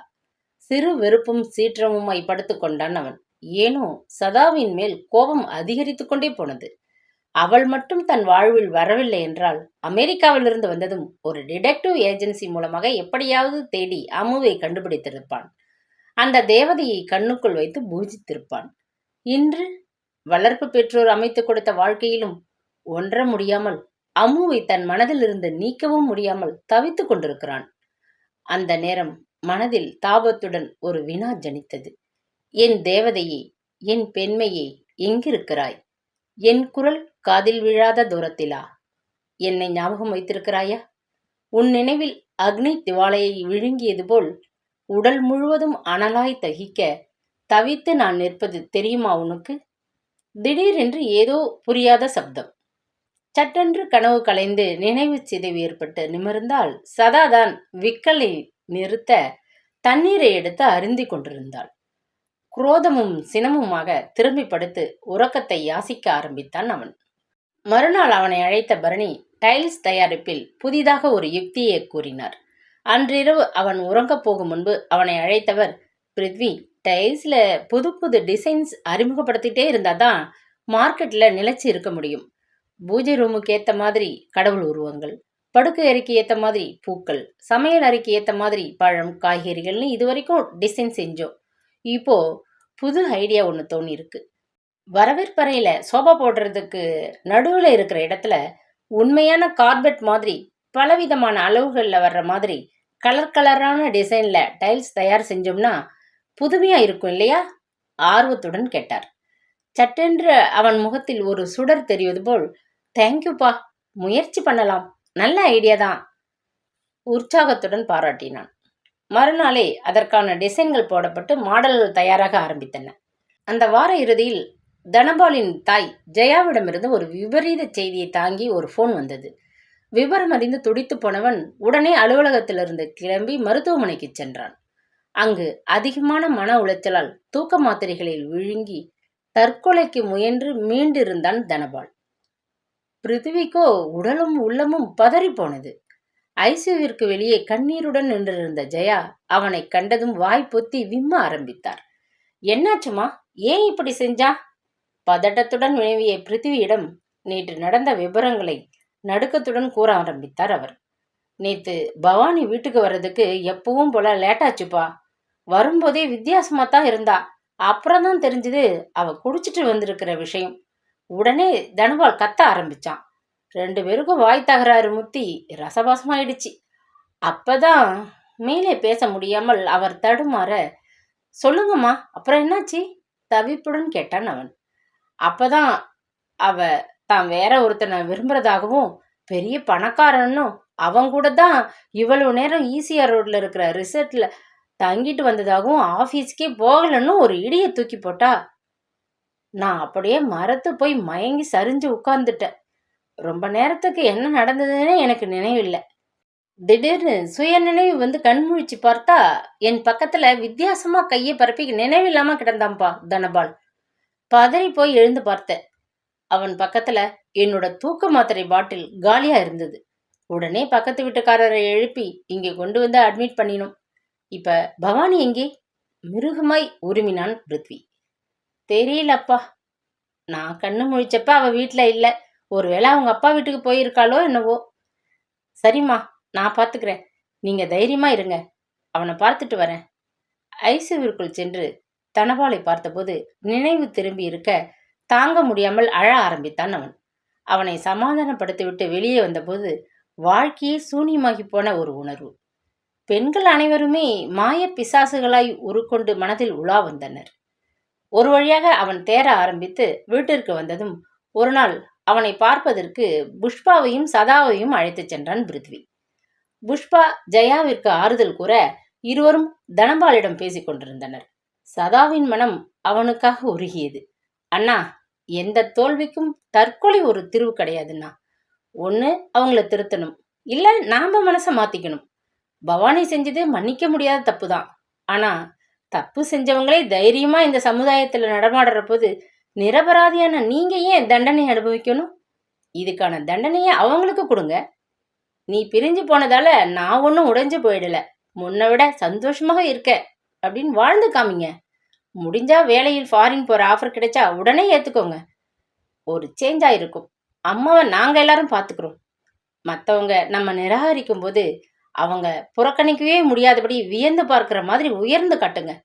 கடவுள் எப்பவுமே ஊமையா இருக்க மாட்டார். நிச்சயமா உங்களுக்கான நல்ல எதிர்காலமும் அழகான பரிசும் காத்துக்கிட்டு இருக்கும். அதை முயற்சி பண்ணி தேடி மீட்டெடுக்க வேண்டியது நம்ம கடமை. நிச்சயமா நீங்க புது தெம்போட தைரியமா வீரியத்தோட வாழ்க்கையில் நிமிர்ந்து ஜெயித்து காட்டுங்க. ஒரு நாள் அவங்க உங்க காலடியில வந்து விழுவாங்க பாருங்க. ஒருவித வேகத்துடன் அவள் முடித்த போது யாரோ தோள் தொடுவது புரிந்தது. திரும்பினால் ஜெயாவும் புஷ்பாவும் நின்றிருந்தனர். தனபாலின் விழியோரங்களில் நீர் கசிய புது நம்பிக்கை ஒளி சிறு கீற்றாய் அவன் பார்வையில் ஒளிர்ந்தது. ரொம்ப நன்றிம்மா, இவ்வளவு அழகா அவன் மனசுல பதிகிற மாதிரி அட்வைஸ் பண்ணினதுக்கு. இதுக்குத்தான் நண்பர்கள் வேணுங்கிறது. நாம தவறான பாதையில போனா திருத்த, சரியான பாதை காட்ட எல்லாத்துக்குமே நல்ல நட்பு வேணும். உணர்ச்சிகள் நிறைந்த நிலையில் கூறினார் ஜெயா. தேங்க்யூ சோ மச் சதா, மெல்லிய குரலில் கூறிவிட்டு கண்களை மூடி மெல்ல சாய்ந்து கொண்டான் தனபால். பிறகு பெண்கள் அனைவரும் வெளியேற பிருத்வி மட்டும் அவனுடைய கையை ஆதரவாக பற்றியபடி சிறிது நேரம் அங்கேயே அமர்ந்திருந்தான். கன்னத்தில் கோடாய் இறங்கிய நீரின் சுவடுகள் தனபாலின் வேதனையை பறைசாற்ற இதயம் கனத்து போனது. ஏன் இந்த தலைமுறையில் சில பெண்களின் போக்கு பாதை மாறி போகிறது? அதிகப்படியான பணமா? இரவு நேரங்களிலும் இருபாலருமாக வேலை செய்கின்ற சந்தர்ப்பங்களா? நமது பண்பாட்டு கலாச்சாரங்கள் அழிந்து மேல்நாட்டு மோகமும் எப்படி வேண்டுமானாலும் வாழலாம் என்கிற மாய மனப்பான்மையும் அதிகரித்ததா? விரக்தியுடன் பல வினாக்கள் ஜனித்தன. ஹாலில் அமர்ந்து பேசிக் கொண்டிருந்த சதாவும் இதையேதான் நினைத்திருந்தாள். பிறகு மூவரும் விடைபெற்று வீட்டிற்கு சென்ற போதுதான் முதல் முறையாக பிருத்வி அவளிடம் மனம் திறந்து பேசினான். அவர்களுடைய அறைக்கு சென்றதும் அவளிடம் திரும்பியவன், தேங்க்ஸ் சதா, தனாவுக்கு நம்பிக்கை கொடுக்கிற மாதிரி பேசினதுக்கு ரொம்ப நன்றி. பாவம் அவன். நானும் பிரபு எல்லாரும் சேர்ந்துதான் அவனுக்கு லவ் மேரேஜ் செஞ்சு வச்சோம். அப்ப அங்கிள் உயிரோடு இருந்தாரு. 2 பேரும் சம்மதிச்சுதான் ஏத்துக்கிட்டாங்க. அப்போ பவானி வீட்ல அவளை சேர்த்துக்கல. இப்போ ஏத்துக்கிட்டாங்க போல இருக்கு. ஆனாலும் இந்த மாதிரி நடக்கிறது தப்புன்னு பெண்ணுக்கு அட்வைஸ் பண்ண மாட்டாங்க. ச்சே! சீற்றத்துடன் பொறுமினான். அமைதியாக அவனையே நோக்கியவளுக்குள் முதலாக அவன் மனம் திறந்து தன்னிடம் பேசியது பெரும் இதமாய், மழை நின்றும் மரக்கிளையில் மாயத் தூறல் போடுவது போல் நெஞ்சிற்குள் சாரலாய் அவன் வார்த்தைகள். அதில் உறைந்து நின்றிருந்தவளை அவன் குரல் உசுப்பியது. என்ன, அங்கே தனா கிட்ட அப்படி அட்வைஸ் பண்ணின, இப்போ இப்படி அமைதியா நிக்கிற? ஒருவித கூர்மையுடன் கேட்டான். நீங்க என்கிட்ட நன்றி சொல்றதா? உலகமே தலைகீழா சுத்துற மாதிரி அமாவாசை அன்னைக்கு திடீர் முழு நிலவு பிரகாசிச்ச மாதிரி இருந்தது. அதான் ஃப்ரீஸ் ஆகி நின்னுட்டேன். சிறு உதட்டு சுழிப்புடன் குறும்பாக நிறுத்தினாள். அந்த சிறு செய்கை அவனுக்குள் பெரும் பாதிப்பை ஏற்படுத்த, ஓ என்றவன் ஏதோ ஞாபகத்தில் சிறிது நேரம் பேசவே இல்லை. ஏன், என்னாச்சு? என்ன சொல்லிட்டு நீங்க அமைதியாயிட்டீங்க? ஏதோ பழைய ஞாபகங்கள். அது சரி, எனக்கு ஒரு ஹெல்ப் செய்யணுமே. சிறு தயக்கத்துடன் நிறுத்தினாள். என்ன, சொல்லுங்க. ஆவலுடன் அவள் கேட்க, இல்ல, நான் போய் பவானி கிட்ட பேச முடியாது. ஆனா ஒரு பொண்ணா இத பத்தி நீ தைரியமா பேசலாம். அதான் எனக்காக இந்த உதவியை செய்ய முடியுமா? மெதுவாக யாசித்தான். நிச்சயமா செய்யறேன். அவங்க எங்கே ஒர்க் பண்றாங்கன்னு சொல்லுங்க. போன் நம்பர் இருந்தா கொடுங்க, நாளைக்கே பேசுறேன். உறுதியுடன் முடித்தாள் அவள். அன்றிரவு அவள் உறங்கி விட்டாலும் அவனால் ஏனோ உறங்கவே முடியவில்லை. ஒரு வண்ணத்து பூச்சியின் சிறகு மோதி இதயப்பாறை இலகியது போல் ஒருவித உணர்வு. அவளுடைய ஒரு சிறு உதட்டு சுழிப்பு எங்கோ அவனை அழைத்து செல்வதாயிருந்தது. மெதுவாக திரும்பி அவளை பார்த்தபோது அந்த முகம் குழந்தைத்தனமாய் எந்தவித கர்வமும் இறுக்கமும் இன்றி மெல்லிய விளக்கொளியில் நிலவின் மறுவதிப்பாய். ஏனோ அன்று அவளை பார்க்கும்போது அம்முவையை பார்ப்பது போல் இருந்தது. எந்த யுகத்திலோ அவளுடன் இணைந்து பழகிய உணர்வு புதிதாய் எழ தலையை குலுக்கி அதை விலக்கி திரும்பி படுத்து கொண்டான் அவன். மறுநாள் மாலையில் அவன் பவானியின் செல் எண்ணை தர அடுத்த நாளே அவளை தொடர்பு கொண்டாள் சதா. ஹலோ, நான் தனபால் அண்ணா ஃப்ரெண்டு பிருத்வியோட ஒய்ஃப் சதா பேசுறேன். உங்களோட நான் கொஞ்சம் தனியா பேசணுமே, மெதுவாக கேட்டாள். சாரி, இப்ப இருக்கிற சூழ்நிலையில நான் யாரோடும் பேச விரும்பல. சட்டென்று தொடர்பை துண்டித்து விட்டாள் அவள். ஆனால் சதா விடுவதா இல்லை. அன்று மாலையே அவளுடைய அலுவலகத்துக்கு போய்விட்டாள். தேடி வந்தவளை மறுக்க முடியாமல் அங்கிருந்த காஃபி ஷாப்பிற்கு அழைத்துச் சென்றாள் அவள். நாற்காலியில் அமர்ந்ததுமே, உங்களுக்கு என்ன பேசணும்? எனக்கு டைம் இல்லை. அதோட இது எங்க பர்சனல் மேட்டர், அலட்சியமாக மொழிந்தாள். இது உங்க பர்சனல் மேட்டர் தான் பவானி.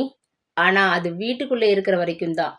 இப்ப தனபாலனா தற்கொலைக்கு முயன்று ஹாஸ்பிட்டல் வரைக்கும் போய் பிரச்சனை தெருவுக்கு வந்தாச்சு. அழுத்தமான குரலில் அவள் கூற விதிர்த்து போய் பவானி நிமிர்ந்த போதுதான் அவளுக்கு விவரமே தெரியாதென்பது புரிந்தது. என்ன, தனா தற்கொலைக்கு? அதற்கு மேல் அவளால் பேச முடியவில்லை. ஆமாம், இப்ப குடும்ப வன்முறை சட்டமெல்லாம் பெண்களுக்கு சாதகமாகவே இருந்தாலும் ஆண்களுக்கும் சட்டம் துணை வரும். அன்னைக்கே என் ஹஸ்பண்ட் பிருத்வி உங்க மேல ஒரு போலீஸ் கம்ப்ளைண்ட் கொடுத்துடலாம்னு சொன்னார். மன உளைச்சலாலையும் மனைவியோட கேரக்டர் சரியில்லாததாலையும் தனா அண்ணா தற்கொலைக்கு முயன்றதாகவும், அதுக்கு காரணம் நீங்க தானும், இனிமே அவருக்கு ஏதாவது நேர்ந்தாலும் அதுக்கும் நீங்க தான் காரணம்னு புகார் கொடுக்கலாம்னு சொன்னாரு. என்ன மிரட்டுறீங்களா? பயமும் மிரட்சியும் அவள் விழிகளில் அப்பட்டமாய் கசிந்தன. இல்ல, மிரட்டல, உண்மையை சொல்ல வந்தேன். சில நேரங்கள்ல ஆர்டிஓ விசாரணை ஆண்களுக்கும் சாதகமான முடிவை தரும். தனா அண்ணாவோட நண்பர்கள் எல்லோருமே உங்களுக்கு எதிரா சாட்சி சொல்லுவாங்க. அவர் தற்கொலை முயற்சியே ஒரு முக்கிய சாட்சி ஆயிடும். அப்புறம் உங்க புது நண்பர் நினைச்சா கூட இதுல இருந்து உங்களை காப்பாற்ற முடியாது. வேணும்னா கேட்டு பாருங்களேன், இந்த விஷயத்துல கோர்ட்டுக்கு அவர் துணைக்கு வராரான்னு. அமர்த்தலாக கேட்டுவிட்டு அவளையே கூர்ந்தபடி அமர்ந்திருந்தாள் சதா. உங்களுக்கு அதெல்லாம் எப்படி தெரியும்? தர்ம சங்கடமும் தவிப்பும் தெரிந்தன அவள் குரலில். தனா அண்ணாதான் எங்க வீட்டுக்காரர்கிட்ட சொன்னாங்க. இன்னொன்னு சொன்னாங்க. அது என்னன்னு தெரியுமா? உங்க மேல போலீஸ் புகார் கொடுக்க அவங்க சம்மதிக்கவே இல்லை. மெல்ல நிறுத்தினாள். சற்றென்று நிமிர்ந்தவளின் விழிகளில் நீரின் முகவரி. உங்க மேல இவ்வளவு பாசம் வச்சிருக்கிறவரை எப்படிங்க ஏமாத்த மனசு வந்தது? அதுவும் லவ் மேரேஜ் வேற. பொண்ணுங்கன்னா மாரல் வேல்யூஸ் கொஞ்சமாவது இருக்கணும். நம்ம மிருகங்களா என்ன? நமக்குன்னு ஒரு கலாச்சாரம், பண்பாடு எல்லாமே இருக்கு. அதை விட்டுட்டு கற்கால மனிதர்களா வாழ நினைச்சா அப்புறம் எதுக்கு நம்ம அறிவை மேம்படுத்துற படிப்பு, பக்குவம், முதிர்ச்சி எல்லாம்? எப்படி வேணும்னாலும் வாழலாம்னா அதுக்கு எதுக்கு இந்த கல்யாணம், சடங்குகள், ஒருவனுக்கு ஒருத்திங்கிற கோட்பாடு எல்லாம்? அதையெல்லாம் உடைச்செறிஞ்சிட்டு லிவிங் டுகெதர்ங்கிற மாதிரி பிடிச்சா வாழறது, பிடிக்கலன்னா பிரியறதுன்னா உங்க மாதிரியே யோசிக்கிறவரை தேர்ந்தெடுத்து அந்த மேல்நாட்டு கொள்கையை கடைபிடிக்கலாமே. எதுக்கு தனா அண்ணா மாதிரி இன்னசென்ட் ஆனவங்க வாழ்க்கையை பலியாக்கணும்? கை நிறைய பணம் இருந்தும் குடும்பத்தோட நேரம் செலவிட முடியாதது, அதிகமான சம்பளம், ஒரு மாய வலை மாதிரி உலகத்து சந்தோஷம் அத்தனையும் தங்களால விலைக்கு வாங்க முடியுங்கிற வேகத்தை தர்றது, தவறான தொடர்புகள் அதிகமாகிறது, நீயா நானாங்கிற ஈகோ 2 பேருக்கும் இடையில நெருப்பா தகிக்கிறது. இதெல்லாம் தான் பல விவாகரத்துகளுக்கு காரணமாகுது. ரொம்ப சுலபமா அழிவு பாதையில போகலாம். அதை வெற்றி பாதையா மாத்துறது தான் கஷ்டம். அதிகமான பணம், கேட்க ஆளில்லாத நிலை, ஆண்களோட கூடவே பழகுற அதிக தருணங்கள், தேவையில்லாத ஆடம்பரங்கள், நம்ம சுத்தி போட்டு காட்டுற நட்பு வட்டம், எல்லாமே இருந்தாலும் தனக்குன்னு ஒரு ஒழுக்கம் வரையறைய வகுத்துக்கிறவ தான் நிஜமான தமிழ் பொண்ணு. முதல்ல நீங்க 6 அறிவு படைச்ச மனுஷியா இல்ல 5 அறிவு மிருகமான்னு முடிவு செய்யுங்க பவானி. நான் வரேன். கைப்பையை எடுத்துக்கொண்டு வேகமாக விரைந்தவளை அழுத்தமான குரல் ஒன்று நிறுத்தியது. வெல்டன் சதா.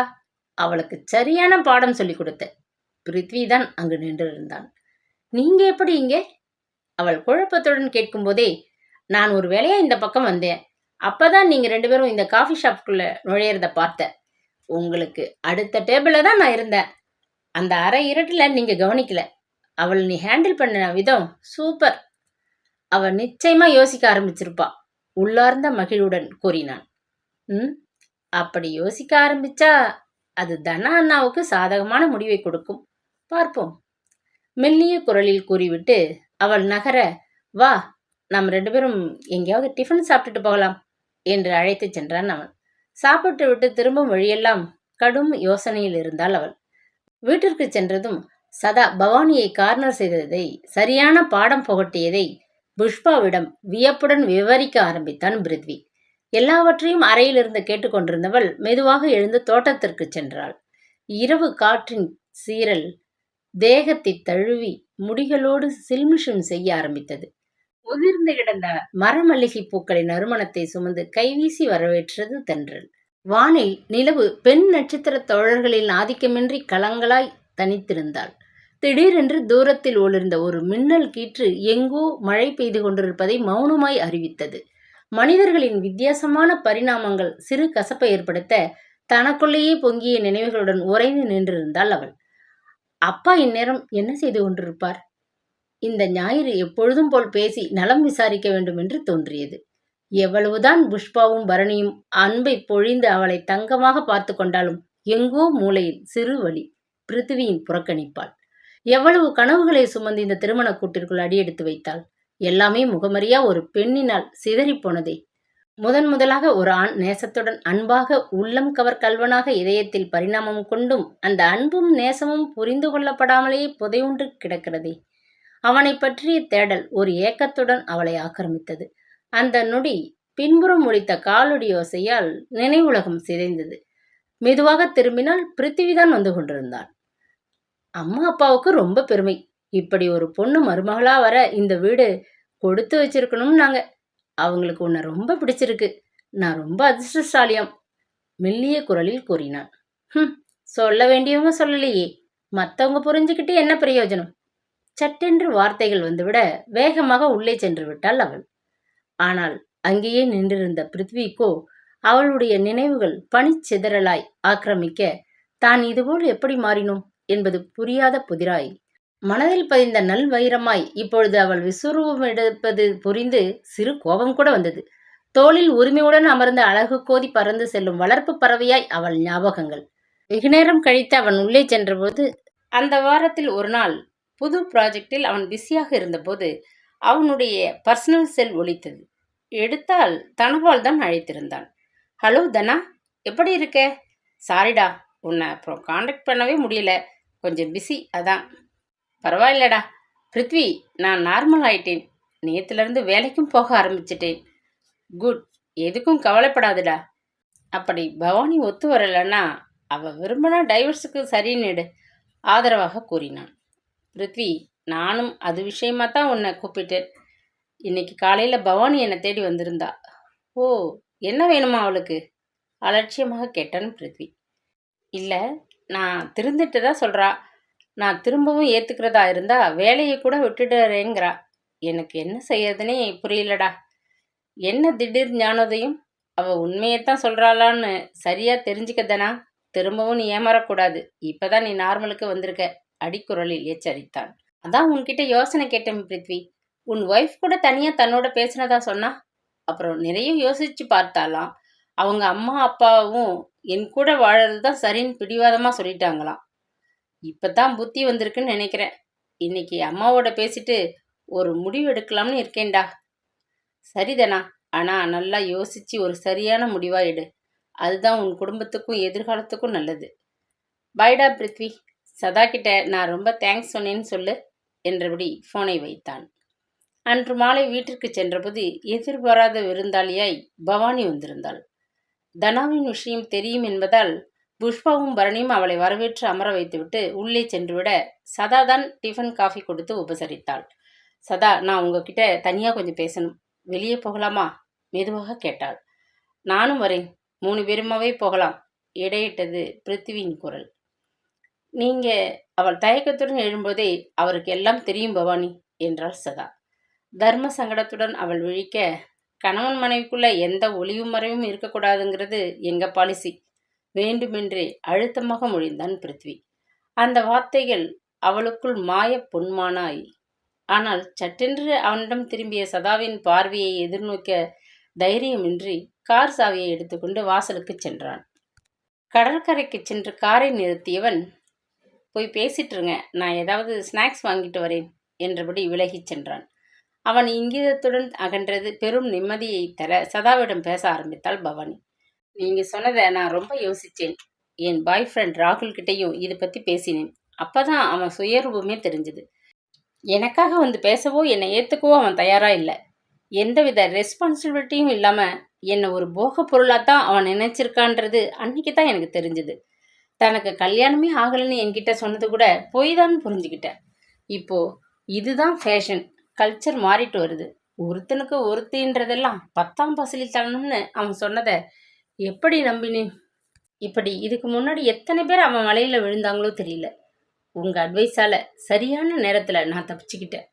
ஆனா இப்ப என் வாழ்க்கை தான் கேள்விக்குறியாயிடுச்சு. விஷயம் தெரிஞ்ச உடனே எங்க அப்பா எங்க அம்மா கூட என்னை கேவலமா பாக்குறாங்க. தனா கிட்ட பேசிட்டேன். இப்ப அவர் முடிவுதான் என் முடிவும்.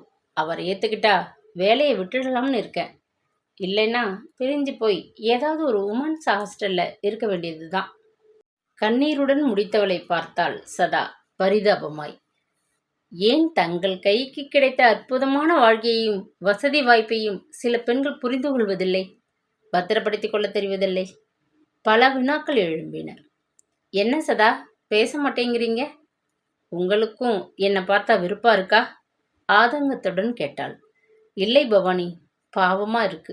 வாழ்க்கையை புரிஞ்சிக்க தெரியாம, கலாச்சாரத்தோட அருமை தெரியாம, மேல்நாட்டு நாகரிகத்துக்குள்ள முழுமையா போகவும் முடியாம, நம்ம பண்பாட்டையும் மறந்துட்டு பக்குவமும் மன முதிர்ச்சியும் இல்லாம இருக்கிற இந்த தலைமுறை பெண்கள் சிலரோட பிரதிநிதியா உங்களை பார்க்கிறேன். கை தேர்ந்த நல்ல சிற்பியால தான் அற்புதமான சிலையை உருவாக்க முடியும். அது மாதிரி தான் ஒவ்வொரு பெண்ணும். அவ நல்ல மாதிரியா இருந்தாதான் அந்த குடும்பம் நல்லா இருக்கும் பவானி. பல குடும்பங்கள் நல்லா இருந்தா ஊர் நல்லா இருக்கும். ஊர் பிரச்சனை இல்லாம இருந்தா நாட்டுக்கு சுபிட்சம். விவாகரத்துக்கள் குறையும்.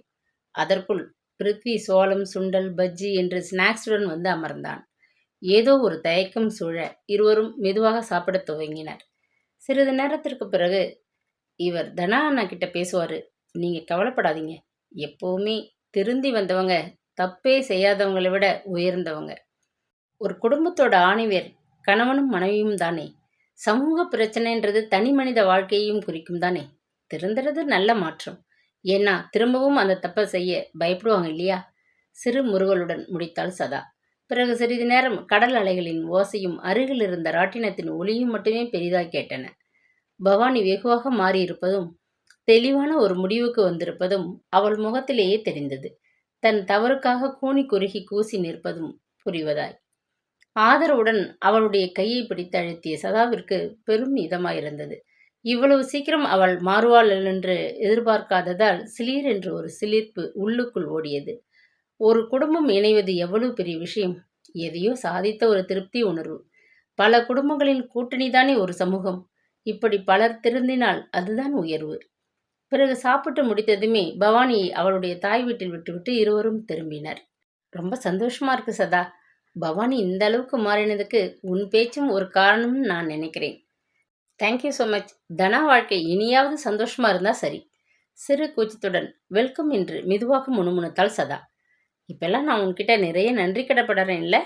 குறுகுறுத்த விழிகளுடன் அவளையே கூர்ந்தபடி கேட்டான் பிருத்வி. அதற்கு பதில் கூறாமல் முருவளித்தவளின் விழிகள் உடனே தழைத்தன. இதயத்தை சுகமாய் நனைத்தது அவனுடைய குறுகுறு பார்வை. அன்று வீட்டிற்கு வந்து இந்த மகிழ்ச்சியான செய்தியை புஷ்பாவிடம் கூறிவிட்டு உள்ளே சென்றவளுக்குள் பிருத்திவியின் மாற்றம் பெரும் புதிராய் இருந்தது. பனிச்சாரலில் செழித்த மலர் குவியலாய் இதயத்திற்குள் ஒரு இனிய சில்லிருப்பு. அவனின் நினைவு பக்கங்களை ஆக்கிரமிக்க அவனுடைய வார்த்தைகளும் பார்வையும் உற்சாகத்துடன் போரிட்டன. மறுவாரமே தனபால் பவானிக்கு இருந்த வேறுபாடுகளை களைந்து இருவரும் இணைந்த விபரத்தை ஜெயா போன் செய்து மகிழ்ச்சியுடன் கூறினாள்.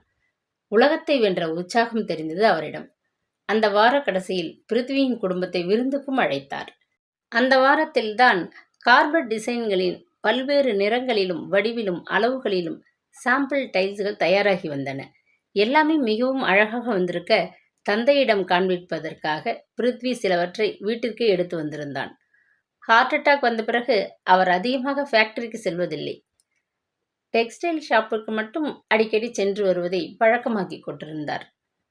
இப்போதெல்லாம் அவருடன் சதாவும் சென்று புது புது ஐடியாக்களையும் பெண்களை கவரும் விதவிதமான யுக்திகளையும் கூறி பல மாற்றங்களை ஏற்படுத்தி இருந்தாள். இன்று ஹாலில் அவன் பரப்பி வைத்த டைல்ஸ்களை பார்வையிட்ட பரணி உடனே உற்சாகத்துடன் சதாவின் கைகளை பற்றி குலுக்கினார். சதா, உன் ஐடியா இதுலேயும் நல்லா ஒர்க் ஆகியிருக்குமா? மனமாற பாராட்டினார். சட்டென்று உயர்ந்த பிருத்திவியின் பார்வை வெகு கூர்மையாக அவளிடம் பதிய மறுகணமே அதில் அளவிட முடியாத உற்சாகமும் சுவாரஸ்யமும் தெரிவதாய் வாய்மொழியால் சொல்லப்படாத சொற்கள் அவன் விழிகளில் அர்த்தம் மிகுந்து கசிவதாய் தெரிந்தது. அப்பா, நீங்க என்ன சொல்றீங்க? இது சதாவோட ஐடியாவா? பிரமிப்புடன் கேட்டான். அவனால் நம்பவே முடியவில்லை. ஆமாப்பா, ஆனா அவதான் உன்கிட்ட சொல்ல வேண்டாம்னு சொன்னான். விழிகள் குறும்புடன் குறுகுறுக்க அவள் அருகில் வந்தவன், எத்தனை தடவை என்ன நன்றி சொல்ல வைப்ப சதா? வாயே வலிச்சிடும் போல இருக்கு. எனிவே தேங்க்யூ ஸோ மச், கனிந்த குரலில் உரைத்தான். அவள் தேகமெங்கும் கோடி பூக்கள் மலர்ந்து மனம் பரப்பின. வெல்கம், மென்குரலில் கூறிவிட்டு அவள் தனக்குள் சிரித்து கொண்டாள். அவளுடைய உள்ளார்ந்த சிரிப்பை யோசனையுடன் அளவிட்டவன், என்ன சிரிக்கிற என கண்கள் இடுங்க கேட்டான். இது மாதிரி இன்னும் எத்தனை தடவை நீங்க நன்றி சொல்லணுமோன்னு நினைச்சேன், அதான் சிரிச்சேன். குறும்புடன் பதில் கொடுத்தாள் அவள். ஒற்றை விரல் உயர்த்தி பத்ரம் என்பது போல் அவன் இரு கண் சிமிட்டி சிரித்தான். முதலாக மகனும் மருமகளும் சந்தோஷமாக இணைந்து பேசிக்கொண்டதில் புஷ்பாவிற்குள் பெரும் மகிழ்ச்சி. என்னதான் இருவரும் பெரியவர்களுக்காக நடித்தாலும் ஆத்மார்த்தமாக இணைந்து நகைத்தது இன்றுதான். இருவரிடையேயும் புதிதாய் ஒரு ஏகாந்த இழை நெய்யப்பட்டிருந்தது. பரணியும் அதை உணர்ந்து நிறைவுடன் உள்ளே சென்றார். அந்த வார இறுதியில் தனபாலின் வீட்டிற்கு 4 பேருமே விருந்துக்கு சென்றனர். ஜெயாவும் பவானியும் சமையலில் அசத்தி கொண்டிருக்க ஆண்கள் 3 டிவி பார்க்க ஆரம்பித்தனர். பிறகு புஷ்பாவையும் ஜெயாவையும் ஓய்வு எடுக்கும்படி அனுப்பிவிட்டு சதாவும் பவானியும் சமையலை தொடர்ந்தனர். பெரியவர்கள் பேசும்போதுதான் சதா கொலுவில் பாடியதை பற்றி ஜெயா நெகிழ்ந்து பாராட்டினாள். உடனே ஆர்வத்துடன் நிமிர்ந்த புஷ்பா அது நிஜமாவென்பது போல் பிருத்திவியிடம் பார்வையாலேயே வினவினார். ஆமாம்மா, அன்னைக்கு நான் சொல்ல மறந்துட்டேன், தர்ம சங்கடத்துடன் பதிலளித்தான் அவன். பிரிந்தவர் கூடியதில் அங்கு உற்சாகமும் பரவசமும் கரை புரண்டோடியது. பிறகு விருந்து முடிந்ததும் அனைவரும் சதாவை பாடச் சொல்லி வற்புறுத்தினர். என்ன பாடுவதென்று புரியாமல் தவித்தவளுக்கு பவானிதான் எடுத்து கொடுத்தாள். காணி நிலம் வேண்டும் பராசக்தி, பாடுங்களேன் என்று அவள் கூறியதும் பாட ஆரம்பித்தவளுக்குள் இனிமையும் உறுதியும் நிமிர்வும் கலர்ந்து நிறைந்தன. பத்தினி பெண் வேண்டும் என்று அவள் முடிக்க, இங்க ஏகபத்தினி விரதன் வேணும்னு நீங்க பாடி இருக்கணும். தன் நண்பனை குறும்புடன் காண்பித்தபடி கூறினான் தனபால். உடனே வேறு ஞாபகத்தில் ஏதோ ஒருவித இறுக்கம் வந்து அவள் இதயம் தழுவியது. சற்றென்று குனிந்து கொண்டவளின் முகத்தில் படிந்த கரிய நிழலையும் விதர்ப்பையும் பிருத்திவியால் மட்டும் உணர முடிந்தது. விழிகள் தகித்து சமாதானப் புறாவை தூதுவிட அவளோ அதை உணரவில்லை. ஏனென்று புரியாமல் தவித்திருந்தவன் வீடு திரும்பி தனி அறைக்கு வந்ததுமே விடாமல் கேட்டுவிட்டான். தனபால் சொன்னதும் உன் முகம் ஏன் அப்படி இருண்டு போச்சு? ஏன் நான் தான் வேணும்னு நீ நினைக்கணும் தானே அவன் சொன்னான். நாம 2 பேரும் கணவன் மனைவி, அதை மறந்துட வேண்டாம், சொல்லென்று முடித்தான். அவன் வார்த்தைகள் அக்னி திவலைகளாய் காற்றில் பரவி பெரும் சூடேற்றின. அதை நான் மறக்கல. மறந்தது யாருன்னு உங்களுக்கே தெரியும். ஆனா அதுக்காக என் முகம் மாறலை. இருவருக்கும் நடுவே விழிகளுக்கு புலப்படாத ஒரு மாயச்சுவர் எழும்பியது. அப்புறம் ஈட்டியின் கூர்மையுடன் சர்ரென்று வந்தது. கேள்வி ஏகபத்தினி விரதன்னாரே உங்க ஃப்ரெண்ட், அதுக்காகத்தான். மனசுல ஒரு பொண்ணை நினைச்சுக்கிட்டு இன்னொரு பெண்ணை கல்யாணம் பண்ணிக்கிட்டு குழம்பி தவிக்கிறவங்கள ஏகபத்தினி விரதனா என்னால கற்பனை பண்ணி கூட பார்க்க முடியல. அதே வேகத்துடன் பதிலடி கொடுத்தாள். அவளுடைய இழப்பின் வலி உள்ளே கனமாய் உணரப்பட விழிகள் தீப்பிழம்புகளாயின. அது அவனுடைய ஈகோவிற்கு பெரும் சாட்டையடியா இருந்தது. ரொம்ப துணிச்சல் தான் உனக்கு. உங்ககிட்ட கத்துக்கிட்டது தான். ஆனா நீ சொன்னாலும் சொல்லாட்டாலும் நான் ஏகபத்தினி விரதம்தான். என் தேவதையை மனசுல பொக்கிஷமா நினைச்சிட்டு உன்னை ஏத்துக்கிட்டு இருந்தாதான் தப்பு. நான் இருவாச்சி பறவை மாதிரி என்னால மனசுல விரும்பினவளை மறக்க முடியாது. அவ இருந்த இடத்துல என்னால வேறு யாரையுமே கற்பனை பண்ணி கூட பார்க்க முடியல. அப்பவே நான் ஏகபத்தினி விரதம்தான், அழுத்தமான குரலில் கூறிவிட்டு குளியல் அறைக்கு சென்று முகத்தில் அரைந்தாற் போல கதவை சாத்தினான் அவன். அவன் மனதில் பல யுகங்களாக ஒளிந்து வைக்கப்பட்டிருந்த கோப வார்த்தைகளின் பிரசவம் இன்று. ஒரு கணம் உறைந்து நின்றவள் மறுநொடியே அருகில் இருந்த சிட்டவுட்டின் கதவை திறந்து சென்று அமர்ந்த போது உடலும் உள்ளமும் பதறி துடித்தது. கடவுளே, எனக்கு மட்டும் ஏன் இந்த சோதனை? என் வாழ்க்கையில் இனிமை என்ற ஒன்றை ஏன் தர மறுக்கிறாய்? மருகி நின்றாள் அவள். கும்பகோணத்தில் தன் தந்தையுடன் கழித்த சொர்க்க நாட்களுக்காக மனம் வெகுவாக இயங்கத் தொடங்கியது. ஏனோ காதலெனும் வார்த்தை மேலேயே பெரும் கோபம் வந்தது. தான் மனதினுள் சேமித்து வைத்திருக்கும் குலத்தின் கரையில் சுய அடையாளத்தை தொலை தான் மட்டும் தனித்து நிற்கும் அவளும் முகத்தில் அறைவதாய் இருந்தது. இதயத்தின் மௌனக் கதறல் இயலாமையுடன் ஒற்றை துளியாய். அன்றிலிருந்து இருவருக்கும் இடையே பெரும் ஒதுக்கமும் விலகல் தன்மையுமே அதிகரிக்க ஆரம்பித்தன.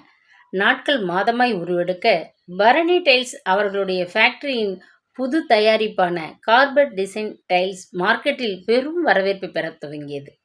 உற்பத்தியும் லாபமும் கணிசமாக அதிகரிக்க நல்ல வடிவமைப்புக்கான பரிசையும் அது பெற்றுத்தந்தது. அன்று இரவு சதாவை அழைத்து உற்சாகத்துடன் அந்த நல்ல விஷயத்தை கூறினான் பிருத்வி. சதா, ரொம்ப தேங்க்ஸ். உன் ஐடியாவால் ப்ரொடக்ஷனும் லாபமும் அதிகமானதோட நமக்கு பெரிய பரிசும் கிடைக்க போகுது.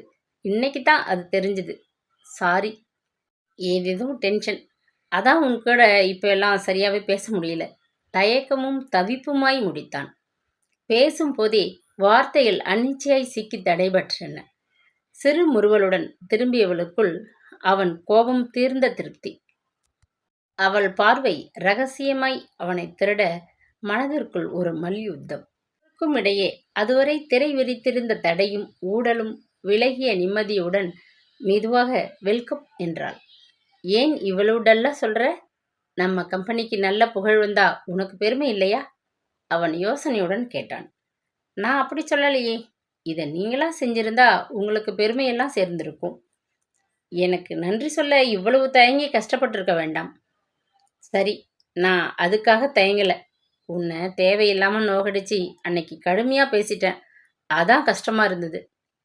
பரவாயில்ல, நான் அதை அன்னைக்கே மறந்துட்டேன். நீங்கள் தான் இன்னும் சின்ன பசங்க உப்பு மூட்டை சுமக்கிற மாதிரி அதை மனசில் பாரமாக சுமந்துட்டு இருக்கீங்க போல இருக்கு. இயல்பான குரலில் அவள் குரல. அப்போ என்கிட்ட இயல்பாக பேசி இருக்கலாமே, ஏன் விலகி விலகி போன? அழுத்தமான குரலில் மடக்கினான். உடனே வழி மறந்த பறவையாய் தவித்து திணறியது மனசு. நீங்க எப்ப பாரு முகம் திருப்பிக்கிட்டு கடுமையாக இருந்தீங்க. எனக்கும் கொஞ்சம் தன்மானம், சுயமரியாதையெல்லாம் இருக்கே. அதான் ஒதுங்கி இருந்தேன். ஓ! ஆனா இந்த 1 மாசமா நான் ரொம்ப லோன்லியா ஃபீல் பண்ணினேன். கொஞ்சம் தவிச்சு கூட போயிட்டேன் தெரியுமா? ஒரு காந்த பார்வையுடன் அவன் கேட்க, சட்டென்று இளகிய மனதில் லட்சம் மயில்கள் தோகை விரித்தன. இதயத்திற்குள் இனம் புரியா ஒரு உணர்வு சிலிரிட, அவன் பார்வை குளிர் சந்தனமாய் தேகமெங்கும் பரவியது. ஓகே ஓகே, நம்புறேன். இரு கைகளையும் விரித்து தலை சரித்து சிரித்தாள் அவள். முதலாக அதை ரசித்தவனுக்குள் பூஞ்சாரலும் வெண்பனி கூட்டமும் ஒன்றாய் தேகம் தீண்டிய உணர்வு. சற்றென்று தலையை குலுக்கி தன்னை நிலைப்படுத்தியவன் மெதுவாக கை நீட்டினான். ஃப்ரெண்ட்ஸ், அவன் பெரும் எதிர்பார்ப்பும் குறுகுறுப்புமாய் கேட்க, ஃப்ரெண்ட்ஸ் என்று தன் விரல்களை அதில் பதித்தாள் அவள். திருமணத்திற்கு பிறகு முதல் முறை நேர்ந்த ஸ்பரிசம் அவளை ஒவ்வொரு செல்லிலும் சிலிர்க்கச் செய்ய, அவனோ மின்சாரம் பாய்ந்தது போல் கையை இழுத்து கொண்டான். ஆனாலும் அவனுடைய ரகசிய பார்வை மனங்கொத்தி பறவையாய் இதயம் குடைந்தது. அங்கு 2 உயிர்களை இணைத்து வதைத்து விதிர்க்கச் செய்து கண்ணாமூச்சி விளையாடி கொண்டிருந்தது காதல். என்ன இவ்வளவு வேகமா கையை இழுத்துக்கிறீங்க? சம்சாரம் அது மின்சாரங்கிறது சரிதான் போல இருக்கு. குறும்புடன் இழுத்தபடி நிறுத்தினாள் அவள். உன்னை என்னவோ நினைச்சேன். ஆனா சரி, இந்த வாரம் நம்ம ஃபேக்டரியில ஒரு சின்ன பார்ட்டி இருக்கு, அதை சொல்லத்தான் வந்தேன்.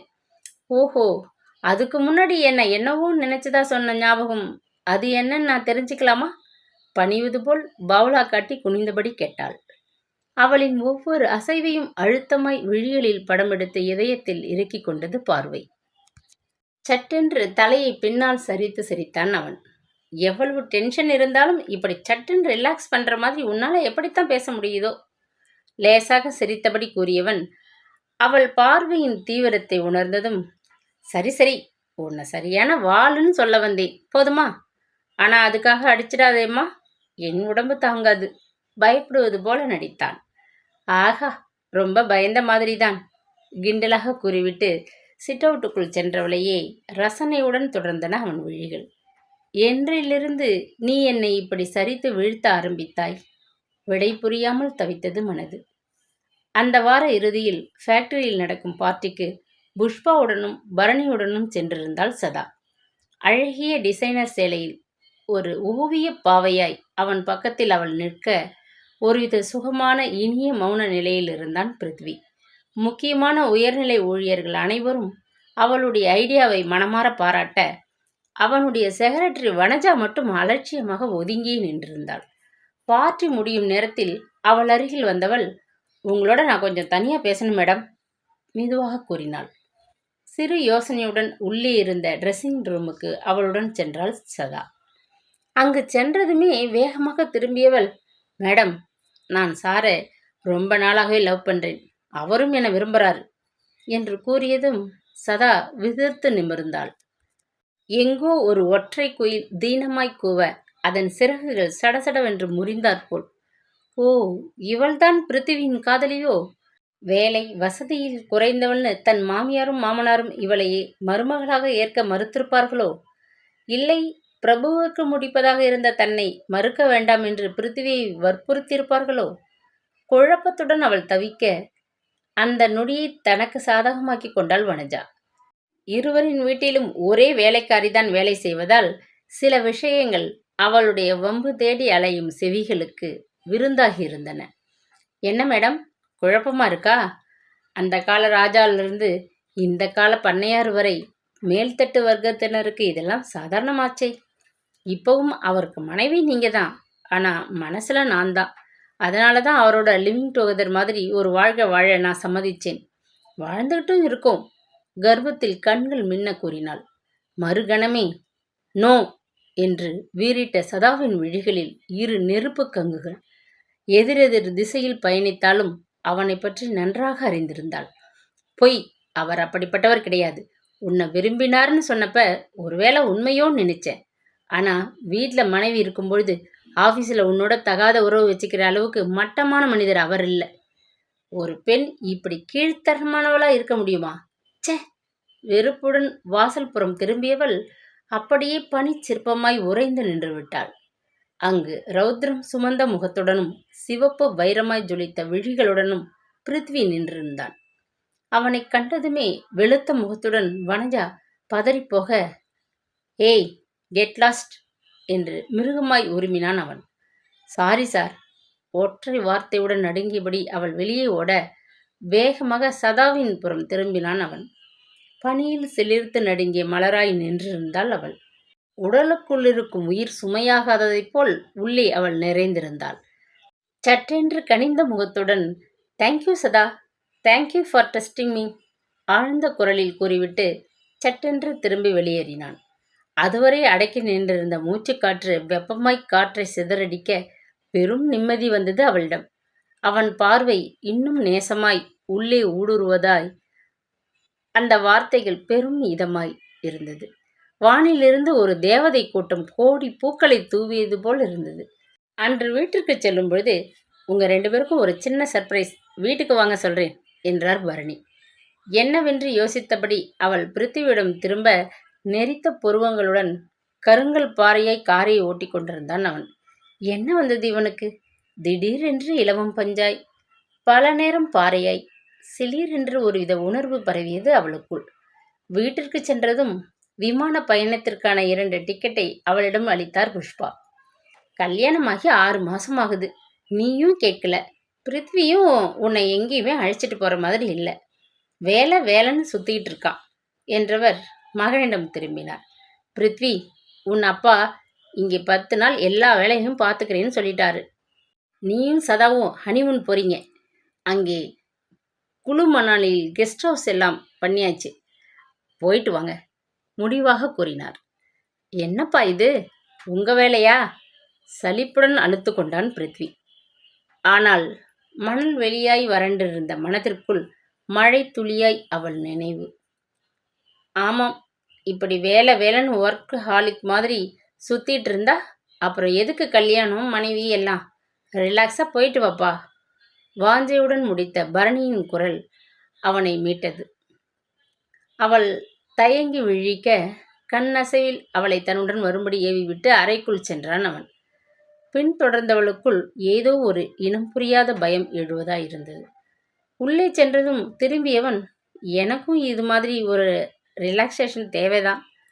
அப்பா எவ்வளவு சரியா ஒரு முடிவெடுத்திருக்காரு இல்ல? வி நீட் ஏ பிரேக் சதா, போலாமா? ஆர்வத்துடன் கேட்டான். என்று மௌனமாய் தலையசைத்தவள் உடனே நைட்டியுடன் குளியல் அறைக்குள் சென்று விட்டாள். முகம் கழுவி உடை மாற்றி அவள் வந்தபோது அவன் ஏதோ ஒரு ஃபைலை புரட்டி கொண்டிருந்தான். அவளை கண்டதும், நாளைக்கு மறுநாள் ஈவினிங் ஃப்ளைட், உனக்கு வேண்டிய ட்ரெஸ்ஸை பேக் பண்ணிக்கோ என்றவன் மீண்டும் வேலையில் ஆழ்ந்து விட்டான். அவனுடைய வார்த்தையில் மயங்கியது நெஞ்சுக்கூடு. பிருத்திவியின் மனதிலும் ஈரம் உலரா நினைவுகளில் அவள். இன்று நெஞ்சம் முழுவதும் அவளே நீக்கமர நிறைந்திருந்தாள். ஒவ்வொரு முறையும் நன்றி கடன் பட வைத்து அவனை வீழ்த்தி இருந்தாள். வெகு நேரம் இளைப்பாராமல் சிறகு விரித்திருந்த பறவை ஓய்ந்து ஒரு மரக்கிளையில் அமர்ந்து தன் அழகால் சிறகுகளை கோதுவதைப் போல் நினைவுகளாலேயே அவனை கோதினாள் அவள். 2வது முறையும் காதல் வருமா? உணர்வுகள் மொட்டவிழ்ந்தன. அவனுடைய தொழில் முன்னேற்றத்தில் அக்கறை கொண்டு செயல்பட்டதாகட்டும், தனபால் பவானி வாழ்க்கையை செப்பனிட்டு அதில் மீண்டும் ஒரு மறுமலர்ச்சி ஏற்படுத்தியதாகட்டும், வனஜா கூறிய பொய்யை நம்பாமல் அவனை விட்டு கொடுக்காமல் பேசி உயர்த்தியதாகட்டும், இன்று அவன் மனதில் பெரும் மதிப்பும் மரியாதையும் வந்திருக்க, அவனது மனச்சிகரத்தில் இமாலய உயரத்துக்கு சென்றிருந்தாள் அவள். 6 மாதங்களுக்கு முன்பு அவளை எப்படி வெறுத்தான், இன்று அவனை சுலபமாக சரித்திருந்தாள் அவள்.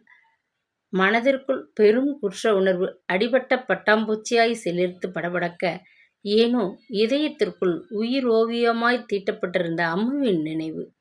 வெண்பனி புகை மூட்டமாய் அவளுடைய குட்டி உருவம் அங்கும் இங்கும் ஓடியாடி அலைபாய அந்த பால்ய நேசத்திற்கு பெரும் துரோகம் செய்த உணர்வு. தன் இதயத்தை அனுமதியின்றியே யாரோ திருடியது போல் இருந்தது. இருதலை கொள்ளி எறும்பாய் தவித்தவன் உடனே ஒரு முடிவிற்கு வந்தான். மெதுவாக திரும்பியபோது சதா உறங்க முயற்சி செய்வது அவள் புரண்டு படுப்பதிலிருந்தே தெரிந்தது. சதா, மென்மையான அழைப்பு அவளை உசுப்ப அவளுடைய இமைச்சிப்பிகள் மெல்லத் திறந்தன. என்னவென்பது போல் எழுந்து அமர்ந்து நோக்கியவளிடம் முதலில் என்ன சொல்வதென்றே தெரியவில்லை. பிறகு மெதுவாக ஆரம்பித்தான் அவன். இன்னைக்கு வனஜா கிட்ட எனக்கு சப்போர்ட் பண்ணி என் மேலே எவ்வளவு நம்பிக்கை வச்சு பேசின. எனக்கே கஷ்டமா இருந்தது. ரொம்ப குற்ற உணர்வு வேற. எப்படி? தயக்கத்துடன் நிறுத்தினான். அவள் இதழ்களில் சிறு புன்னகை மின்னல் ஒன்று சற்றென்று ஓடியது. உங்களை பற்றி எனக்கு நல்லா தெரியும். இங்கே இருந்த இந்த 6 மாசத்துல உங்களை நல்லா புரிஞ்சுக்கிட்டேன். அவங்க உங்களை விரும்பினதா சொன்னப்ப என்னை அறியாம அவங்க தான் நீங்கள் சொன்ன உங்கள் காதலியோன்னு ஒரு எண்ணமும் எனக்குள்ளே வந்துச்சு. ஆனால் நாங்கள் லிவிங் டுகெதர் வாழ்க்கை நடத்துகிறோம்னு சொன்னப்போ தான் நான் முழிச்சுக்கிட்டேன். உங்களை அந்த மாதிரி கற்பனை பண்ணி பார்க்க கூட முடியாமல் தான் வன்மையாக மறுத்தேன். பழைய காதலியோட நினைவுகளோட வாழற ஒருத்தர் நிச்சயம் தப்பு பண்ண மாட்டாருன்ற நம்பிக்கையும் வந்தது. அதான். இவ்வளவு சொன்ன நீ அந்த காதலி யாருன்னு கேட்க மாட்டியா? மிருதுவாக கேட்டான் அவன். அது உங்கள் பர்சனல் மேட்டர். அதை எப்படி நான்? அவள் பெரிதும் தயங்கினாள். ஆனாலும் ஆறுதல் மந்திரமாய் அவன் வார்த்தைகள் தொடர்ந்தன. இல்லை, நானே சொல்கிறேன். நீங்கள்லாம் நினைக்கிற மாதிரி இது சமீபத்திய காதல் கதை இல்லை. என் சின்ன வயசில் நான் முதலாக உணர்ந்த மாறா நேசம் அது. சிறிது நேரம் உதடுகளால் பேசாமல் தயக்க வார்த்தைகளை சுழித்த புருவங்கள் உச்சரித்தன. ஜன்னல் வழியே வானில் உலா வந்த நிலாவை பார்த்தபடி மெதுவாக பேச ஆரம்பித்தான் அவன். உள்ளம் மிதவையாய் பாலிய நதிக்குள் மிதக்க ஆரம்பித்தது. பிருத்வி முதல் முறையாக தன் மனக்கதவை விரியத் திறந்தான். தான் சிறுவயதில் ரயில் விபத்தில் தப்பித்தது, ஒரு தமிழ் குடும்பம் தன்னை காப்பாற்றி வளர்த்தது, அங்கு தனக்கு கிடைத்த இனிய உறவுகள். அவன் பேச பேச அவள் விழிகளில் 2 நிலவுகள் உதயமாகி நம்ப முடியாத தவிப்புடன் புலன்கள் சிலிர்த்தன. உயிரையும் உணர்வுகளையும் அசைத்து பரவசத்தின் சிகரத்தை அறிமுகம் செய்தது அவன் பேச்சு. இனிய தோழமையுடன் விளையாடி ஒரு நேரம் தன் உயிரையே காப்பாற்றிய அந்த குட்டி தேவதையின் அன்பு எல்லாவற்றுக்கும் மேலாக பொக்கிஷமாய் இன்றும் ஆழ் மனதினுள் புதையலாய் ஒளிந்திருக்கும் அம்முவின் நேசம் அவளை இன்னும் மறக்க இயலாமல் தவிப்பது. அவன் பேசிக் கொண்டிருக்கும் போதே திடீரென்று ஒரு விசும்பல் சத்தம் கேட்பது போல் அவனுடைய அன்பில் ஆடிப்போயிருந்தது அவள் மனது. சற்றென்று அவன் திரும்ப பாபு என்றபடி ஓடி வந்து அணைத்து கொண்டாள் அவள். அவனுக்கோ ஒன்றுமே புரியவில்லை. உறங்கி கிடந்த நேசம் உசுப்பேற்றப்பட்டது. இவளா என்னம்மோ? எப்படி? கடவுளே, இதை நிஜமாக்கி விட மாட்டாயா? 2 காதலை சுமக்க முடியாமல் நான் தவிக்கிறேன். ஒன்றும் புரியாமல் தவித்தபடி அவள் முகத்தை நிமிர்த்தியவுடன் மேகத்துக்குள்ளிருந்து வெளிவந்த முழு நிலவாய் அம்முவின் முகம். அவளை எங்கோ பார்த்து பழகியதை போன்ற ஒரு உணர்வு முன்பு தோன்றியதை அவனால் இன்றும் மறக்கவே முடியவில்லை. அம்மு! பெரும் உணர்ச்சி பெருக்குடன் அழைத்தவனுக்கு நாணம் என்ற ஒற்றை வார்த்தையில் 2 கன்னங்களிலும் ரோஜாக்களை பதியம் போட்டு பதிலாக பரிசளித்தாள் அவள். தன்னை மறந்தாலும் அவளை மறவாதிருந்த நெஞ்சிற்குள் எப்படி இத்தனை நாட்களாக இது புரியாமல் போனது? ஆளுமையுடன் எழுந்தது கேள்வி. இத்தனை நாட்கள் இந்த அழகு முகத்தைத்தானே தொலைத்து தேடிக்கொண்டிருந்தேன். ஆனால் அது என் அருகிலேயே இருந்திருக்கிறது. சிறுவயது முகத்தில் பெரும் மாற்றம் வந்திருக்க இன்று அவளுடைய ஒற்றை அழைப்பில் தொலைந்து போயிருந்தவளை தேடி கண்டிருக்கிறேன். என் பெண்மையே, இத்தனை நாட்களாக என் அருகிலேயே நீ இருந்தும் எப்படி அறிந்து கொள்ளாமல் இருந்தேன்? சிறுவயது குட்டி அம்முவே, நெஞ்சமெங்கும் நீங்கமர நிறைந்திருந்ததால் உன் இளமையும் வாலிப விஸ்வரூபமும் என்னுள் பதியவில்லையோ? ஓ காட், இது தெரியாம எத்தனை நாளை வீணடிச்சிட்டு உன்னையும் நோகடிச்சிட்டு இருக்க. தவிப்புடன் வந்தது அவன் குரல். யுகம் யுகமாய் காதலை மூச்சுக்காற்றாய் சுவாசித்த இதயத்திற்குள் பெரும் நேசத்தோரல்கள். சட்டென்று அவளுடைய முகத்தை 2 கைகளிலும் ஏந்தியவன் மழை சாரலாய் முத்தமிட ஆரம்பித்தான். அந்த அன்பு தாக்குதலில் தன்னையே இழந்து நின்றது அந்த பெண்மை. அந்த பெண்ணை பந்தாடிய காதல் நோய்க்கு இன்று மருந்தாய் அவன். நொடிகள் மணித்துளியாய் மாற சங்ககால நற்றிணை பாடலில் புணர்ச்சிக்கு பின்வரும் தலைவனின் நிலையிலிருந்தான் பிருத்வி. அவன் விழிகள் வாள்களாய் மாறி அவள் மேனியெங்கும் உரச புதிதாய் அவளுக்குள் பல மாயங்கள். அந்த வாள்களின் நுனிகளில் அனிச்ச மலர்களும் அன்ன சிறகும் ஜனித்தது போல ஒரு உணர்வு. செவி மடல்களை சிலிர்க்கச் செய்யும் அவனுடைய சுவாசம் சிலிர்ப்பாய். மெல்ல இமை மூடியவள் அவ்வளவு சின்ன வயசுலேயே நான் எப்படி உங்களை ஈர்த்தேன் பாபு? ஆச்சரியமா இருக்கு, கிசுகிசுப்பான குரலில் கேட்டாள். அவள் செவிகளுக்கு அருகில் குனிந்து அங்கு செல்லமாய் சினுங்கிய சுருள் முடியை குறும்புடன் கோதியவன் மென்குரலில் கண்மூடி பேச ஆரம்பித்தான். சமீப நாட்களாக புரியப்படாதிருந்த அவனுடைய மூடிய இதயத்தின் சூழ்ச்சமம் அவளுக்கு மெலிதாய் புலப்பட ஆரம்பித்தது. எனக்கு அது எப்படி நிகழ்ந்ததுன்னே புரியல அம்மு. என்னாலே சரியா உணர முடியாத ஒரு இனிய ரசவாதம் அது. ஆனா உன் கூட பழகின அந்த நாட்கள் ஒரு அழகான நிலா காலம்தான் சொல்வேன். அந்த அழகான வீடு, நாம 2 பேரும் சேர்ந்து விளையாடிய பாண்டி, கண்ணாமூச்சி, பல்லாங்குழி, பரமபதம், பம்பரம்னு அற்புத விளையாட்டுக்கள். எந்த கவலையும் இல்லாம உற்சாகமா சேர்ந்து ஆடின ஊஞ்சல், குட்டாஞ்சோறு, மொட்டை மாடியில சாப்பிட்ட நிலாச்சோறு, வித்தியாசமான அனுபவமா டென்ட் கொட்டகையில் பார்த்த சினிமா, நீ என்னை காப்பாத்தி உயிர் கொடுத்தியே அந்த தண்ணீர் தொட்டி, முகம் கழுவிய தார்பாதையில தூரத்து மலைக்கு பின்னாடி அரைவட்டமா தெரிஞ்ச வானவில்ல பிடிக்க கை கோத்து நம்ம ஓடி நின்று, ஒரு மழை நாளில் முற்றத்துல நீர் தேக்கி நாம 2 பேரும் சேர்ந்து விட்ட காகித கப்பல்கள்.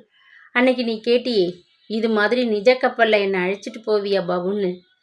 எதை மறக்க முடியும் அம்மு? அவன் குரல் பெரிதும் உடைந்திருந்தது.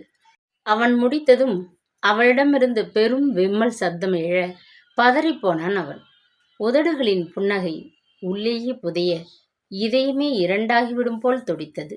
ஏய், என்னாச்சு? ஏண்டா அழற? ஆதங்கத்துடன் அணைத்து கொண்டான். சாரி, நீங்க எப்படியெல்லாம் என்னை ஞாபகம் வச்சிருக்கீங்க, மனசுக்குள்ளேயே வச்சு பூஜிச்சிருக்கீங்க.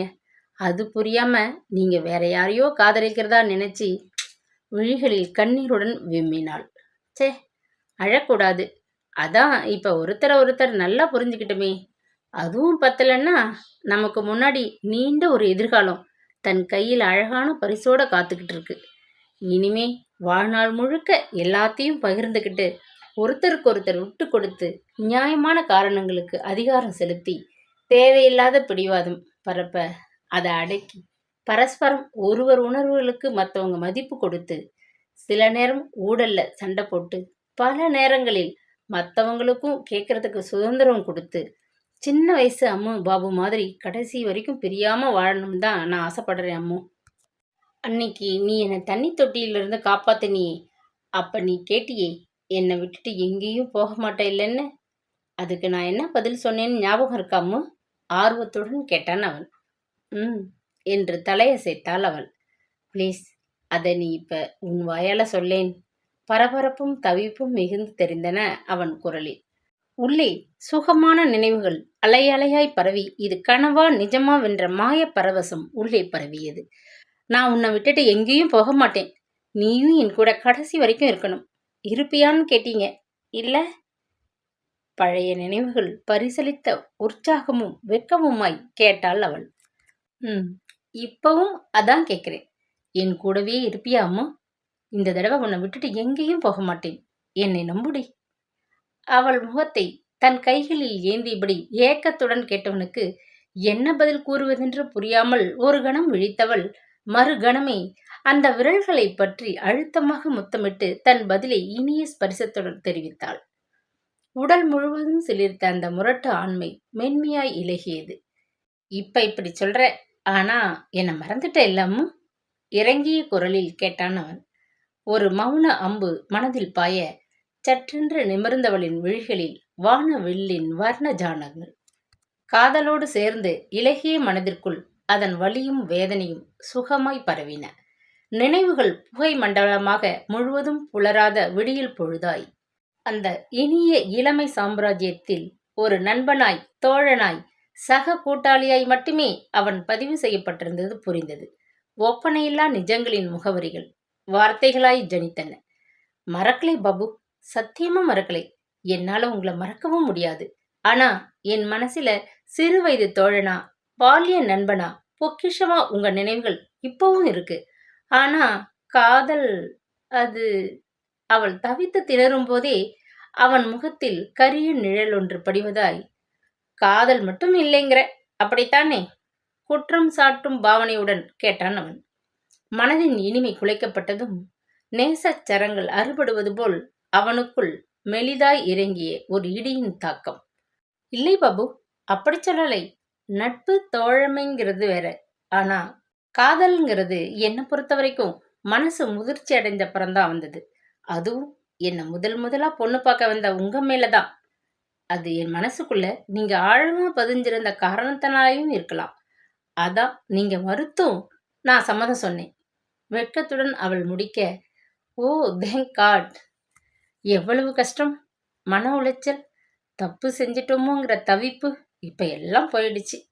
நான் காலேஜ் முடிச்ச உடனே உங்க ஊருக்கு வந்து உங்களை தேடினேன் தெரியுமா? நீங்க அந்த ஊரை விட்டு போயிட்டதா சொன்னாங்க. அப்புறம் அமெரிக்கா போயிட்டேன். திரும்பி வந்த உடனே ஒரு டிடெக்டிவ் ஏஜென்சி மூலமா உன்னை தேடணும்னு முடிவெடுத்திருந்தேன். அப்பதான் பிரபுவோட மரணம், அப்பாவோட ஹார்ட் அட்டாக், அம்மாவோட கோரிக்கைன்னு எல்லாமே சேர்ந்து என்னை செயல்பட விடாம செஞ்சிடுச்சு. அது சரி, ஆண்டியும் அங்கிளும் எங்கே? குரு அங்கிள் எப்படி உன் அப்பாவா? ஒண்ணுமே புரியல. பாரு, எனக்கு இருந்த உற்சாகத்துல அதையே கேட்க மறந்துட்டேன். தவிப்புடன் வினவினான். சட்டென்று அவள் முகத்தில் பரவிய வேதனை பூச்சி ஊதிர்ந்து பாலியத்தின் நெடிய வார்த்தைகளில் வீச ஆரம்பித்தது. விழியோரங்கள் திடீரென்று ஈரப்பிரதேசமாய் மாறின. சிறு சோகத்துடன் அவன் மார்பில் சாய்ந்தவள், நீங்க போய் 1 வருஷத்துல அப்பாவும் அம்மாவும் எங்க தோப்புல இருந்த பெரிய கிணத்துல தவறி விழுந்து இறந்துட்டாங்க. அம்மா விழுந்த உடனே அப்பாவும் குதிச்சு 2 பேரையுமே காப்பாற்ற முடியல. அப்ப என் சித்தப்பா அவங்க கல்யாணமே செஞ்சுக்கல. ஏதோ அக்ரிகல்ச்சர் அது இதுன்னு நிலம் விவசாயம்னே வாழ்க்கையை கழிச்சிட்டாங்க. எங்க அப்பா அம்மாவுக்கு அப்புறம் அங்க இருந்த சொத்தையெல்லாம் வித்துட்டு இங்கே கும்பகோணத்துக்கே என்னை அழைச்சிட்டு வந்துட்டாங்க. அங்கேதான் நான் படித்தேன். கிராமத்துல இருந்த வயலையெல்லாம் குத்தகைக்கு விட்டுட்டு கும்பகோணத்திலேயே வீடு வாங்கி குடியேறிட்டோம். கிராமத்துல இருந்து கூடவே வேம்பும் ஆதரவு இல்லாம எங்களோடவே வந்துட்டாங்க. அவங்க சமையலை பார்த்துக்க சித்தப்பா என்னை சிரமம் இல்லாம வளர்த்தாங்க. சின்ன வயசுல இருந்து நான் அவங்களையும் அப்பான்னு தான் கூப்பிடுவேன். அதனால யாருக்கும் எந்த விளக்கமும் தேவை இருக்கவில்லை. ஆனா அத்தை மாமா கிட்ட முன்னாடியே எல்லாத்தையும் ராஜாத்தியத்தை சொல்லிட்டதா அப்பா சொன்ன ஞாபகம். அதான் உங்களுக்கு தெரியும்னு நினைச்சேன். ஆனா சாரி, அது எங்க தப்பு.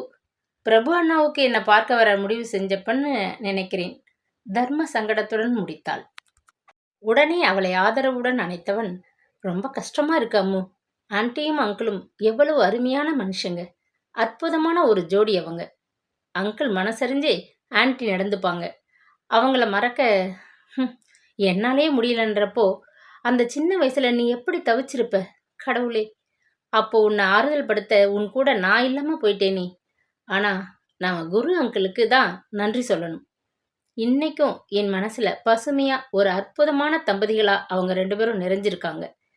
நல்லவங்கள ரொம்ப நாள் கடவுள் வாழ விடுறது இல்லையோ, அவங்களையெல்லாம் தன்கிட்ட அழைச்சிப்பாரோ தெரியல. பிரபுவும் ரொம்ப நல்லவன் அம்மு. அவனுக்கும் வாழ கொடுத்து வைக்கல பாரு. ஒரு பெருமூச்சுடன் நிமிர்ந்தவன், எல்லாம் பிரபுவால வந்தது. அவன்தான் முதல்ல என்னை அழைச்சிட்டு வந்து அப்பா அம்மாவுக்கு இன்னொரு மகனாக்கினான். அப்புறம் உன்னையும் எனக்காக விட்டு கொடுத்துட்டு போயிட்டான். அவன் பெரிய தீர்க்கதரிசின்னு நினைக்கிறேன்.